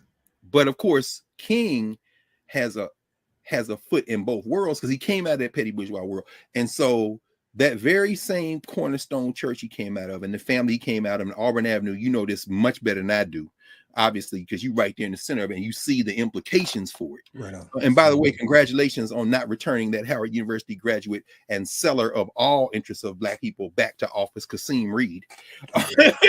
Like, I mean, I know all the politicians are the same, but damn, I'm just glad. That's the Black Trump. Right. Bruh, I'm saying, man, you stuck a whole ass spaceship over there and tried to knock the damn AUC off the hill, and you want another chance. He's colder than the white man. And the Cobb County Crackers not coming back to right. Atlanta, brother. And Buckhead getting ready to secede. I wish we could stop them hip hop boys from giving all their damn diamond money to that jewelry store they got out there in Buckhead. But either way, what I was about to say is King is part of that world. Right on. So John Wesley Dodds and all them cats who, you know, in the Maynard Jackson line, King could have very easily been part of the petty bourgeoisie. That's right. But because he wasn't, because he had feet in both worlds, like when he goes to Chicago. Right. When he's there in 67 and threw the brick, hit him in the head, and what was that, Merritt Park? You know what I'm saying? But one of the reasons why the gangs, the organizations of these brothers and sisters in Chicago had respect for King was he moved into the hood. He moved into the project. He went and he invited these cats over to their apartment in the hood, the projects, to have conversations. He had public conversations with them, with city officials, because Daley and them couldn't really body him because he had the prestige. So now you got to sit with these cats. So they looked at him. They looked at him like, okay, you soft, but you also hard. Right. You didn't come up on the south side. You didn't come on the west side of Chicago. You from the south. But we respect you based on how you move. We respect you, bro. We gotta respect you. No question. Right. And so you can see how that becomes a blueprint of sorts for a young cat like Fred Hampton. Right on. I mean, you know, so anyway, I'm saying anyway, so being able to transcend issues of class, transcend those issues, and build a kind of coalition. King had that ability, and so did Malcolm. Right on. You know, and that's funny because in speaking on that, most people, you know, of course, Martin being from Atlanta, that's one thing. But when you look at his work, the most significant work that he did was outside of Atlanta. You know what I'm saying? His most you know, the things you hear most about, the Montgomery bus boycott, the letter from Birmingham. You know what I'm saying? Just all of this stuff. His major work was outside of Atlanta. You know what I mean? And I think to this day, Atlanta is one of those areas, Georgia itself, where it is hard to crack the shell. And that goes back to the race riots of the early 1900s. You know what I'm saying? So these crackers in Georgia, they keep these Negroes in check. And it's like, you know, oddly enough, it still draws the elements that need to be here. But at the same time, again, like you talked about earlier, you know, a cat like Kasim Reed, we're talking about, we've had a black mayor in Atlanta for over the past 4 decades. That's right. You know what I'm saying? So as the Ruber would say, the slaves run the plantation. and it is clear, like these black cops out here, man, listen, you know, you up north, I remember you would feel a little more at ease at one point if it was a black cop pulling you over. Sure. But now, shit, Depending on where you are, no question. Yeah. Give me the white boy so I can be clear and I don't make a mistake and think that, that we brothers or something. You know what I'm saying? I can't imagine that, man. I can't imagine, because I've heard you and Kamal particularly talk about that right now in Atlanta. Oh yeah. It's a cold joint. I know as the preacher man would say it's getting late evening or whatever. You know what I'm saying? But we talking about similarities between Martin and Malcolm, and I think part of that is that confrontation with the question of class. Malcolm never had the baggage that Martin had. That's right. In the sense that Martin was part of that class. Right. And I think Atlanta is probably impenetrable in that way, because I mean, this goes back to Du Bois and Souls of Black Folk, on the wings of Atlanta, when he's talking about, I mean, Atlanta is a bunch of, it's a damn train depot. You know what I'm saying? Sherman come tear it up, and then they basically reconstruct it as the hub. And there's probably, I mean, I'm sure Dallas and Houston would argue, and New Orleans will argue, but in terms of the neo-colonial extension of enslavement and its afterlives, there's no more important city than Atlanta. That's right. But for that reason, right. And of course, Georgia, what was it, about 7 Georgia congressmen in Congress when the Trail of Tears legislation passed by 5 votes, and then they marched them Native Americans and freedmen across the belly of Georgia. I mean, so Georgia plays this particular role, of course, being the Australia in some ways of the 13 colonies, because it was a prison colony for the whites, as we know. But but Atlanta becomes, and I love the way Du Bois talks about it, Atlanta becomes the symbol of greed. I mean, it is really the symbol of greed. And so when you exchange out the white bourgeoisie for the black bourgeoisie, they're going to defend that with their natural life. Wholeheartedly. It can't be broken. So King couldn't penetrate Atlanta. But what he does, though, is leverage that Atlanta prestige in a way. In fact, it's so interesting. There's a cat at Morehouse now, white dude. Oh man, I thought I had his book somewhere around here. Here it is. It just came out. It's called Prophet of Discontent: Martin Luther King and the Critique of Racial Capitalism. Andrew Douglas, he's at Morehouse, and his other brother, Jared Loggins, is a Morehouse grad. He's at Amherst College. But the thing about it, it opens with this, and you're going to love this, Kalonji. This is shout out to Andrew Young. Okay. He says on March, this is the first chapter. He says, on March 27, 1968, a week before he was killed in Memphis, Martin Luther King Jr. joined Stanley Levison, Andrew Young, and several other confidants for an evening gathering at the New York City apartment of the singer and civil rights activist Harry Belafonte. Earlier that day, King had met with the poet Amiri Baraka in Newark, a city still reeling from the deadly riots of the previous summer. This is a week before he was killed. Wow. It was a city King feared that was poised to erupt all over again. At the time, King was working to organize the Poor People's Campaign. Goes on. And in New York that evening, he was in a surly mood. This is what the quote from Belafonte. He confided in Belafonte and others that Newark and his meeting with the militant Baraka had gotten to him. That suffocating conditions there and an increasing willingness among the city's youth to embrace violent resistance tactics were once again telling his long-haul strategy of non-violent change, testing it. King says this: I wholly embrace everything they feel. King said of the militant contingent in Newark, I have more in common with these young people than with anybody else in this movement. He says it's a week before he dies. He says, I feel their rage. I feel their pain. I feel their frustration. It's the system that's the problem, and it's choking the breath of our lives. Now watch this. Here comes Andrew Young. I don't know, Martin, Young said. It's not the entire system. It's only part of it. And I think we can fix that. King was having none of it. Quote, I don't need to hear from you, Andy. He clapped back. You're a capitalist. And I'm wow. Just for Andrew Young. So Andrew Young and Dr. King. No, let's go to the videotape. Yes. Warner Wolf. A week before the man was passed, he said, I don't want to hear from you, Andy. You're a capitalist, and I am not.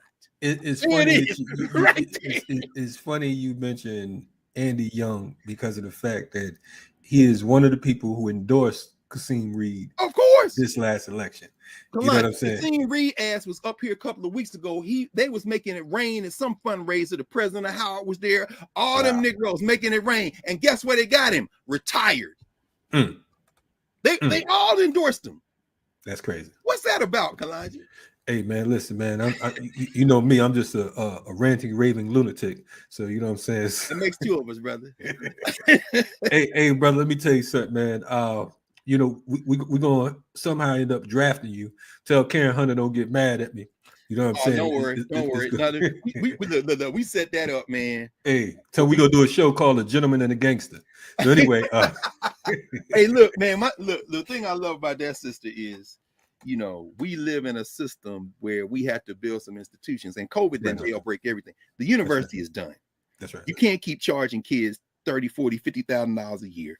That's crazy. It's done. Now, at the same time, we have to invest in systems that we control. At least we know we don't control nothing online. They can pull the master switches. Tim, you right. That's right. But that having been said, you know, this model that we're building out now, this narrative thing in Nubia, is really an attempt to create a space that can link with other spaces ultimately. So this is not, that's awesome, man. I see the work, and that's what we're doing with BPM. That's why it's one other reason. In fact, this is my young girl right here. She got the John Henry Clark. Shout out to my girl Afia Zakia, who is running for president of the African Heritage Studies Association. She's in Mississippi, and they did a volume on Dr. Clark's work. And you know, in fact, well, that's another footnote, but this young girl got a copy of the book, and then she held the book up to her face, man. Since my Nubia joint, I tell her all the time, I'm wearing your joint, because the next generation is coming. That's a beautiful thing. Yes. Yes. Oh, we gonna win. You know. No, we definitely gonna win. I need to ask you, man. Do you know Anna Swanson? Is she still in? Mama Anna is. I think she's in Atlanta now. She was John Henry Clark's secretary. You know what? I know exactly who you're talking about. I thought she was going by another name. I could be wrong. But she probably should have an African name too. Okay. Yeah. I know exactly what you're talking about. I haven't seen her in some years. Yeah. Short with glasses. Yes. Yeah. If you ever call when you call John Henry Clark house, if you call in the daytime, she might answer the phone. At night, he gonna answer the phone. That's right. Because they would post him up in the man, and that's the dude I miss, man. Shout out to Dr. Clark, Dr. Ben. Like we was talking about earlier, the whole First World Alliance. You know what I mean? Sister Kefra, Brother Bill. You know, I mean, and that's Turner, man. All them cats, man. Yeah. And this is the effort that we're making with BPM. Because the one thing that was beautiful about Harlem back in the day with First World Alliance, you can go to this church every Saturday and you'll see Theophila Benga. You might see Donna Richardson, who's now known as Mama Marimba Ani. Yes, indeed. You might see Dale Jones. You might see the war correspondent. Oh man, you digging in the face, boy. Yes. And you know, I feel bad because of the fact that I was supposed to interview Dale 3 weeks before he transitioned. He told me he was sick, so he said, "Call me back on Monday." And I never called him back, and he ended up transitioning from there. But it was so sudden, man. Yeah. Now, I'm ashamed to say I lost track of Deep, man. I live about 4 blocks from 52nd, right there. That's back when Umar Johnson was walking them down 52nd Street in them T-skirts selling cassettes. But that's a story for another day. But we bringing you back for it. Don't trip. Oh yeah, now we had to have that conversation. Wow, but no, man. So First World, to your point, man. First World was Madison Square Garden. Brother, I lived in Columbus, Ohio. After my second year of law school, I clerked for the NAACP Legal Defense Fund, 99 Hudson Street. And my man Tony Brown, who was getting his master's at UCLA in Black Studies. That's why I really Another Tony Brown asked his people from the Caribbean, from Brooklyn. Okay. Tony is now at Hunter College. He's actually in the department Dr. Clark was in. Tony took me to First World for the first time because we used to, man, look, if anybody was in New York, I forget who the sister was or the brother who ran the tapes in the back. I can't. You know what I'm saying? I know exactly what you're talking about. We used to send off of them tapes, man. He was getting all my money when I was coming. All of it. Look, we would mail money to them, man. To First World. Because they would send you. There wasn't no email. They would send you in the mail. You'll get a list of who's going to be speaking for the next couple months. That's it. You know what I'm saying? And you get to choose. I remember the most unknown person at that time to me was Booker T. Coleman, who is now known as Hiawatha Kazembe. Yes. So that was the first time. Coleman, yeah, that was the first time I ever saw him. I'm like, I don't know who this is, but I know, you know what I mean. But yeah, everybody, man. Charles Finch. Yes. Jacob Carruthers would come. I mean, you cats, man. What's my man? Francis Cress Wilson. Francis Cress. Yeah. Yeah. It was Scobie, man. Scobie. Yeah. Oh man, Scobie. Woo. What was Dr. Ben's running partner? This would have been Simmons, George Simmons. George Simmons. Yes. Barashango. You know what I'm saying? Musa Barashango, yes. Philadelphia. Yes, sir. Mean, these are all folks who, you know, to these the new kids on the block, you know, those names don't even, you know, the fact that some of these names that are mentioned right now are not mentioned, and some of the names that folks do know, I mean, it's a travesty. And not only that, I see there are certain folks, and I'm not going to call their names just yet. I'm gonna wait till I get a little bit older, and I'm gonna start pointing out the scholarship and lectures that they stole from these folks, because I still got tapes of some of these lectures that they memorized verbatim. You know what I'm saying? And I'm like, wow, like, why does that sound familiar? You know, shout out to the Dr. Bobby E. Wrights and all those good people. Oh, Bobby Wright, put that work in. Yes, that's the people in Chicago, man. You know, it's funny, Kalonji. I know we like to say we wind to a close, but the challenge we have now, like when Dr. King was coming up, because of, you know, American apartheid, those scholars, the street scholars were there. You know, the F.W. Hammurabi's in Chicago, Charles Seifert in New York, and cats around Dr. Clark, Willis Huggins, who had professional training, but I mean, now we're going back to the 30s, obviously. But the model for academic work, there still was class, but it was trapped within the apartheid system. In that period, we were fortunate enough to kind of come of age in the lines were still blurred. Right. So yeah, you had Wade Nobles and James Carruthers and them. You had Marimba Ani, or you know, Donna Richards, as you say, Donna Moses, you know, Bob Moses, former right, Richards. And then I'll never forget standing there on the corner one evening. We had driven up from Philly, and I watched Mama Marimba make the cat that was selling tapes on the corner take all her stuff off the table, because you know how they would the recorder, and then not, you know, she don't play. She was on my dissertation committee, man. In fact, to this day, she don't play. No, she don't play, man. My dissertation committee was Obenga, Marimba Ani, Jacob Carruthers. Wait. You said Obenga. Yeah, he was my major. Marimba, and who? Marimba, Jacob Carruthers, because you know I'm real close with Baba Jetty. I need you to do one thing before you even go all the way in there. I need you to tell the people who Theophilo Benga is, because of the fact that, again, I hear people quoting Sheikh Ante Diop, but they don't know some of the brains and the minds behind that. No, so absolutely. Please do me that service real quick. Yeah, I mean, in 30 seconds, in many ways, Sheikh Ante Diop, the Pharaoh, whose only trip to the United States, of course, was in Atlanta. When he came there in '84, Morehouse College hosted him. You know, Dean Carter and them know them stories back at Charles Finch, you know. But he is Theophilo Benga still alive in Congo in his late 80s, mid 80s. He was and is Sheikh Ante Diop's junior protege. Right. He's from Congo, went to school in France like Sheikh Ante Diop, studied Medu Neter and other areas as well. And in 1974, of course, the legendary confrontation between Diop and Obenga and all the Egyptologists in Cairo, Egypt, the United Nations convening about the race of the ancient Egyptians. In that room, Obenga was the linguist. Even though Sheikh Ante Diop had mastered the Medu Neter, it was really the one with the gift of languages was Theophilo Obenga. He is the most gifted language student, man. I remember, I was Obenga's assistant. I was his teaching assistant. Mario Beatty, my brother, Mario Beatty, was like his intellectual, like he and Mario would go and copy whole books out of the University of Pennsylvania Library. And then when Obenga went back to Congo, I had to ship all that stuff out to him. I mean, like all these, but my job was to teach Obenga's undergraduate classes while they were over there doing that. And then I would go to Obenga's office, and I come in the office, little office at Temple. He have his back to the door. He just sitting there humming. You look over his shoulder. He wouldn't write on line notebook paper. He would take a ream of copy paper and just rip it open, and so he would have. Hey, what is he doing? This cat's teaching himself Hebrew, man.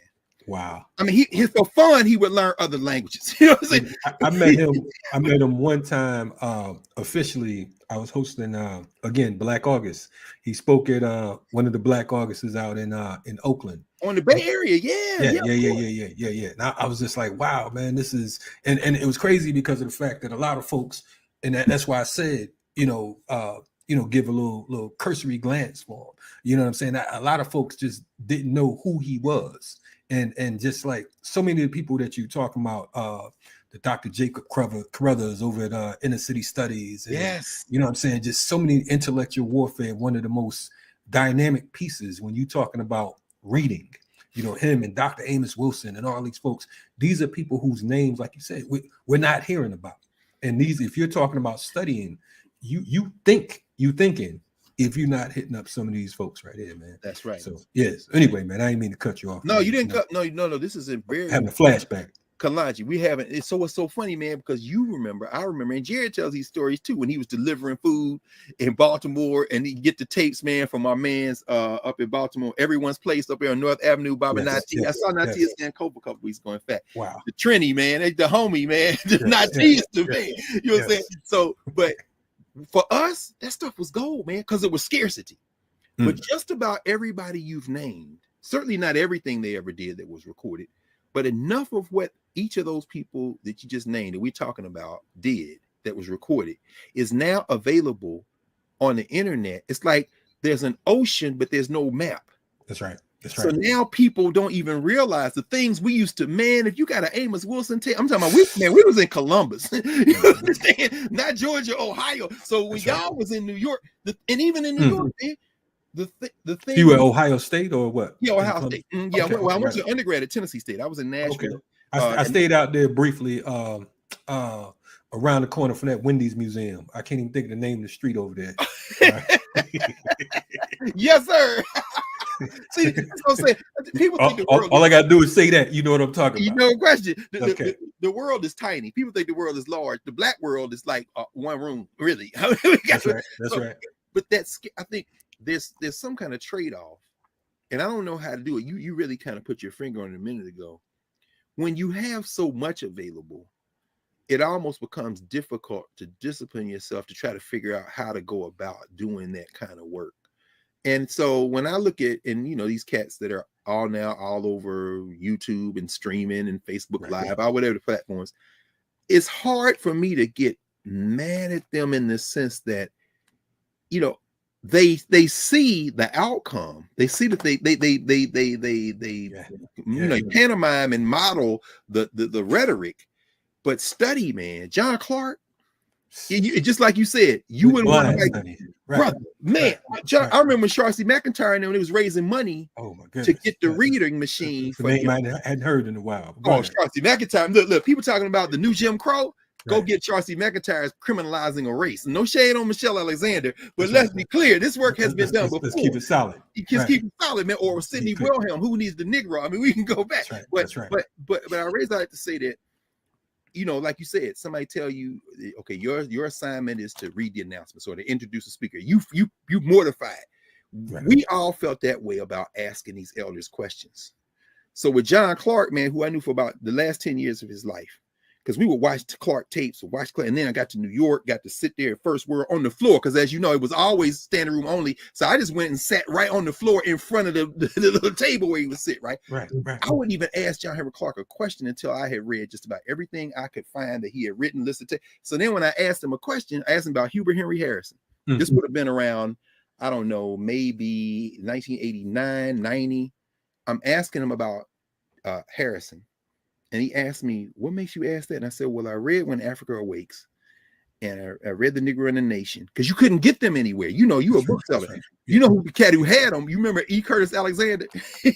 Curtis Alexander was out of Virginia. He used to photocopy the book. And they were okay. Yeah, you remember Axioms and Quotations of Yosef Ben Yakin. And you remember that little book? It's not the band. Anyway, that's a story for another. I can't tell that. I don't care. We just hold on. But anyway, his son Kwame is now huge in YA. Young adult literature, Kwame Alexander. So at any rate, Clark, based on the question you asked some elders, they would know you were serious. That's right. And at that point, you could apprentice with them. But if you just ask them, so tell me, what should I read first? Man, listen, like you just said, you know what I'm saying? It's certain institutions and certain individuals. When you say certain names, you can gauge where a person's at. Exactly. You know what I'm saying? Because the majority of what we're talking about right now, these names right here are names that, these are the people that, unfortunately, so many of my ancestors, but Oh. these are the folks that I would have brought on a Riot Starter TV because of the fact that, you know, it's important. Right now, you have it's a few of them left, the Dr. Smalls and the Dr. Jeffries and the students of John Henry Clark and Dr. Ben and all of those folks. Well, Kalonji, you brought on one the other day when you mentioned T. Owens Moore, man. Right on. Yesterday, matter of fact, he shouted you out. Right yeah, on. T. Last time we saw him, man, me and Mario, we were in Kemet. We had the studio. He was we were in Kemet. He was leaving, you was coming. That's exactly right. Moore, man. Moore is the inheritor of that whole discussion, man. All them Black Dot, Richard King, all them boys, man. Sekhmet Newton, T. Owens Moore. Carol Barnes, right? Oh, come on, man. Melanin, the chemical key to Black greatness. Hey, y'all, look, we got to we got to come back on here, man. Yeah, replay this, man. Hey, we now went everywhere, and that's man. But you know what though, Dr. Carr, you know, no, Greg, man, it's funny. It's funny because you know, I've been glancing at the chat every now and then, and I think that you know, we're not supposed to be talking in the eyes. This is that separation that we talked about earlier. Exactly. You understand what I'm saying? Because the one that we don't give a damn about. Exactly. With two extremes of the same candle. And I think that you know, this is what brings on revolution. We have to burn the candle at all ends. You know what I'm saying? It's not either. Yeah, it can't be. And I said all ends. I ain't talking about. I ain't talking about both. Fire. Set that mother on fire. And that's what has to take place if we're going to be serious about what it is. It's like right now, we get so caught up in the cult of personality. We get so caught up in you know, who like who and all that type shit. I don't like most of the people I work with. You know what I'm saying? And I'm sure they don't like me, but that's okay. I know the difference between a comrade and a friend. Right, exactly. I said, who likes themselves all the time? Listen, I don't even like me at the time. No question. That's what I'm saying, man. I say, well, what you talking about? Hey, look, stop watching wrestling and playing video games. This is not about people. Martin and Malcolm. That's what James Cone said. Y'all got these cats like they rock'em sock'em robots. They were not enemies. Not at all. And it's certainly after Malcolm left the nation. You can look at Malcolm in 63, critiquing the March on Washington. He leaves the nation, and by 64, what you really get a sense of is you'd have been talking to this cat the whole time. Right. But you know, the other thing about that, when you talk about Malcolm, for all practical purposes, in regards to consciousness or being on the right side of history, shall I say? Yeah. I mean, it's like, what was it, like 12 years? You know what I'm saying? I mean, coming into this thing and the work that he did in that time period. Again, we're talking about two men who were 39 years old when they was assassinated. And I think that there's a lot of criticism around King, but I respect the fact that although he made mistakes and he was in error a lot, you know, his intentions were pure. And I think that once he got with, I remember listening to Kwame Ture talking about, you know, he called Dr. King one day. He said, "Hey, you remember such and such?" He said, "Yeah, how you doing?" He said, "Yeah, man, you know, he got killed over in Vietnam." You know what I'm saying? And he said and I'm paraphrasing, but he said it shook King, and King called him back, called him and said, "Look here, Kwame, I'm gonna be Stokely, I'm gonna be preaching on Sunday. I want you to come by the church." He said, "Oh, King," he said, no, I want you to come through. And he said that's when he came with the why oppose the war in Vietnam. That's right. And that's what took him to a whole nother angle and a whole nother level, because of the fact that as Malcolm talked about, we talk about being nonviolent in America when they're sending us to be violent in Vietnam, and these Vietnamese people didn't do jack shit to us. You know what I'm saying? But here in America, they want you to turn the other cheek. That's so right. You know, it was those moments in time. And Jesse and start say Stokely and Kwame were basically age mates. I think they both born in 40. I think Kwame was 41, Jesse 42, right, or around that same time, 1941, 42. And King had those young lieutenants. And you know, I'm not as hard on Jesse Jackson as a lot of people. I remember in 19, we were at Tennessee State in our own protest. Jesse came to town. Everybody know Jesse gonna play to the camera. Oh yeah, everybody know all that stuff. I mean, if you go get Barbara Reynolds' book, the first edition, Jesse Jackson, America's David, then they made her rewrite it because she had stuff about Roberta Flack and all in there. Nobody wanted, you know. if you're gonna look in everybody's bedroom, Anderson Right. Thomas used to call that bedroom history. He said, I'm not interested in bedroom history. You know what I'm saying? But Jesse King had these young cats, and of course, Baba Mukasa obviously lived this. Yes. And you see, even in the meetings where King would say, Jesse, you come sit next to me. Right. But after King is gone, it's nobody in that room can hold order on Jesse. Can't nobody look, anybody who has spent any time around Jesse Jackson, you can say what you want about his personality. Right. That motherfucker, man, he can rap without notes. I'm Yeah, saying Jesse will bring all the statistics, bring that shit together, put that heavy country accent on that shit, and have you saying, "Where the fuck do I go?" I seen Jesse, man. I mean, anyway, that's I had to come back. But I'm raising that to say this, of course. And of course, you know, Baba Kwame said to the day he passed. I remember Conrad World and went over to Guinea for the funeral. Said, you know, CIA gave me cancer, and they're the same age, but those age mates come of age at a moment when the state launches a full-scale assassination state. We're gonna end these Negroes. The fact that we even having this conversation is a testament to the strength of the race, because they tried to wipe us the fuck out. And that is what I'm talking about right there. Because I know people are like, well, what do you mean? You know what I'm saying? Because of the fact that this is, because for all practical purposes, I'm a rebel rouser, so they say. You know what I'm saying? Yes, sir. He's uncouth. He's wild. I'm calculated. I'm clear about what the fuck I'm doing. Exactly. You not clear what I'm doing. Right. You know what I'm saying? And that's cool. That is the art of war. I don't need you. Believe what you want. Feel how you feel. I'm gonna get the job done. And the thing is, I love when folks underestimate me. No question. You know what I'm saying? It is the beautiful thing. It's like, I didn't know you had a mind. Like, the fuck out of here. You think I'm just walking around talking about Black power with a gun in my hand? You know what I'm saying? It's like we're talking about system building. We're talking about tumbling the current order. You know what I'm saying? And until we understand that, until we clear about what our roles are, because like you said, we have to find the best parts. We gotta have points of unity. You know what I'm saying? Right. If as long as you ain't working for the state, we can come to some kind of terms. No question. Like my man said, the differences between the people and the people are reconcilable, and the difference between the people and the state are irreconcilable. Irreconcilable. You know what I'm saying? And depending on the relationship, it's so funny because everybody don't come clean all the time. That's right.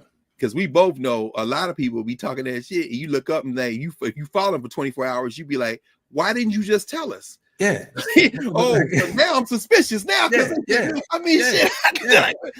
I'm telling you out the gate, my contradictions got contradictions. But all of us. But I'm saying you should tell people. I mean, and of course it's different. I mean, Joanne Robinson and them, they work for Alabama State. That's right. They found out about the Montgomery bus boycott because they used the mimeograph machine. That's right. And I'm saying now, I'm not saying everybody, the spook who sat by the door is fiction. God bless Sam Greenlee. But at the same time, you know what I'm saying? But when they bring you in, Anderson Thompson used to always say this to me. He said, you know what? If you keep being successful at helping to organize and get people together, at some point they bring you into the room. That's right. And it's like that room they bring you into in Kemet, or any of y'all ever been someplace where they're gonna sell you some shit. And they bring you in the room, the lights are off. Then all of a sudden they turn the lights on, some sparkly stuff. They blow some shit in your face, some cologne coming, and you leave that room having left all your money with some trinkets. That's right. You weren't planning on buying shit. We weren't gonna buy shit, right? And then they what the fuck? Right. But Anderson Thompson said the trick is not to be immune to all that. The trick is to know before you go in that that's what's going to happen, and that might keep you out of the abyss. But make no mistake about it, we all know people who have the best intentions, but individuals don't beat institutions, man. That's right. They will fuck you up. And I say, and talk about, I'm in. Look, I know we got to go, but I'm saying I am at a university. I'm at a HBCU. That's a contradiction. But I made a deliberate choice to be at a black one rather than a white one. And even in the black one, there are more contradictions. You got Negroes fighting over rank, fighting over tenure, fighting over credit for something they wrote that somebody 100 years ago wrote better than them, but they trusted nobody will go in the archives so they can parlay this. And I look at, I'm the first in my family to go to college. If the shit burned down tomorrow, we'll find something else to do. It amazes me that the most revolutionary sounding academics are the Negroes who enjoy and want the prestige more than anybody. Man, listen here. Like, Hey, why are y'all talking about this? let me tell you something, man. You know, and I respect you because of the fact that, I was talking to uh, Cindy McKinney a couple of days ago, and one of the things I told her, I said, "Listen, man, you know, I know a lot of people. You know what I'm saying? And folks always, well, why don't you let's get such and such on?" I'm like, man, dude ain't gonna come on here because of the fact that they're more concerned with their careers. No You could question. pop that shit with certain individuals. No You can question. go on certain people's shows and you get away with that. No question. But if you love your career, I ain't the motherfucker you just wanna hang out with. Hell Because, no. like a man said, you know, when you take me to the dog show, you put on the bow tie and manicure my nails. When I lock down on your ass and shit, man, I'm still a pit bull. Gotta put you You to know what I'm sleep. saying? No question. So be clear about what you're dealing with. But listen, you know, we'll do this for 3 hours. Yeah, But we should start. Yes, it's at 11. But I guess we should say one more thing about Martin and Malcolm in the yes, sense sir. that Yes, sir.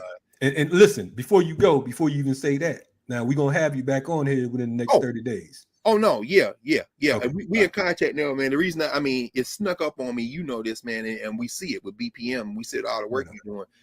Once the virus hit and we all went this way 100% of the time, the work expanded exponentially. That's right. We should have been able to predict it, but we didn't. Right on. And so people are working harder now in many ways than we were before. Like I watched when you all met up down in Atlanta.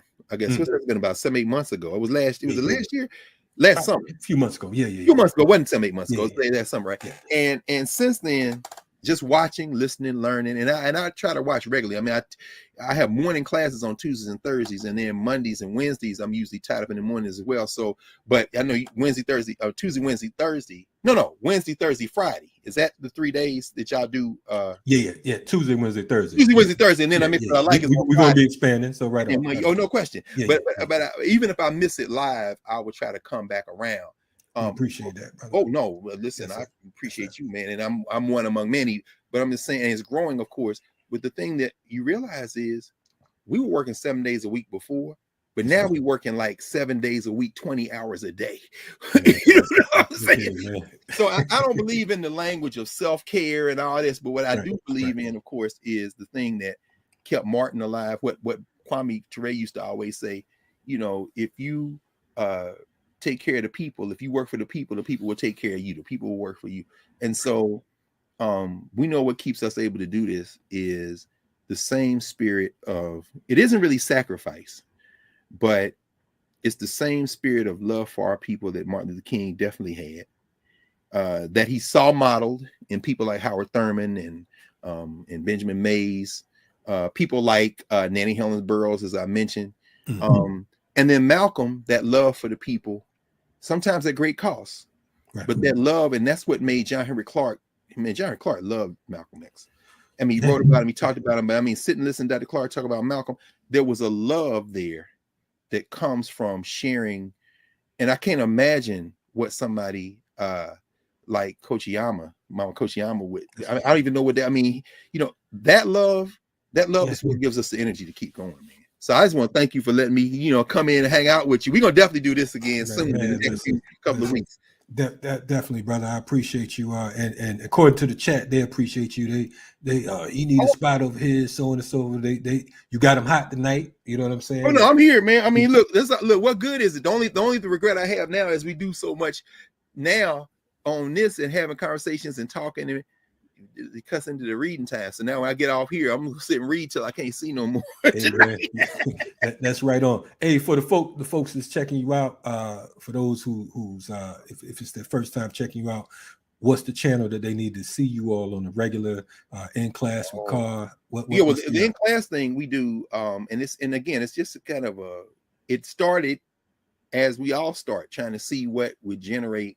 And my thing is, you know, let's just spread information. Let's have conversations. So every Saturday from noon until usually noon to 2:30, we're on YouTube. And on Karen Hunter, the channel that she had already had. So you can just Google or look on Twitter. You know, we got a hashtag tag in class with Carr.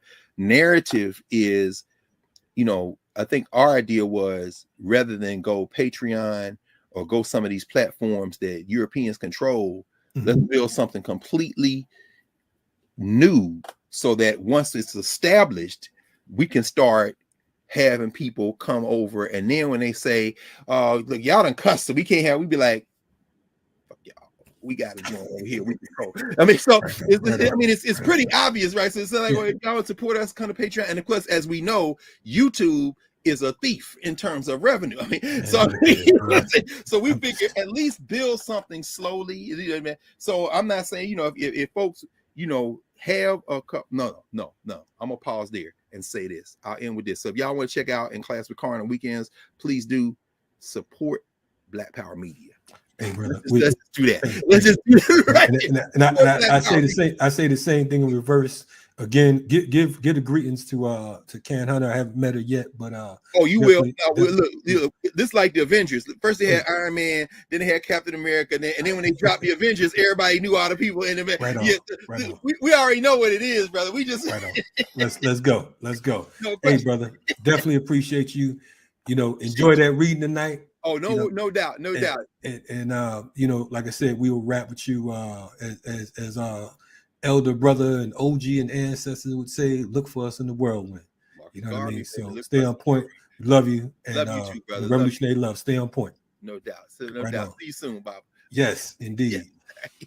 Brothers and sisters, you've been checking out Riot Starter TV live. Our brother Dr. Greg Carr. We said we was gonna do an hour. We put in 2 and some change. How about that? You know what I'm saying? We would have went a little bit further, but we know that you all got to get up and watch the Remix Morning Show in the morning, so we didn't want to pressure you too much.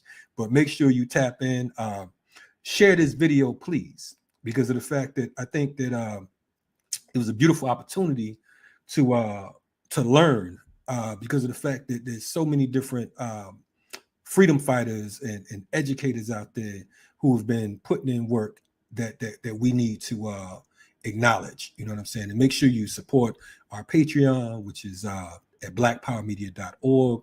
Again, if it's your first time tuning in, check out the archives, check out Black Power Media, subscribe and all that good stuff. And I see you all first thing in the morning, 8 a.m. right here on Black Power Media Remix Morning Show. We appreciate y'all. Revolutionary love and salute. We out.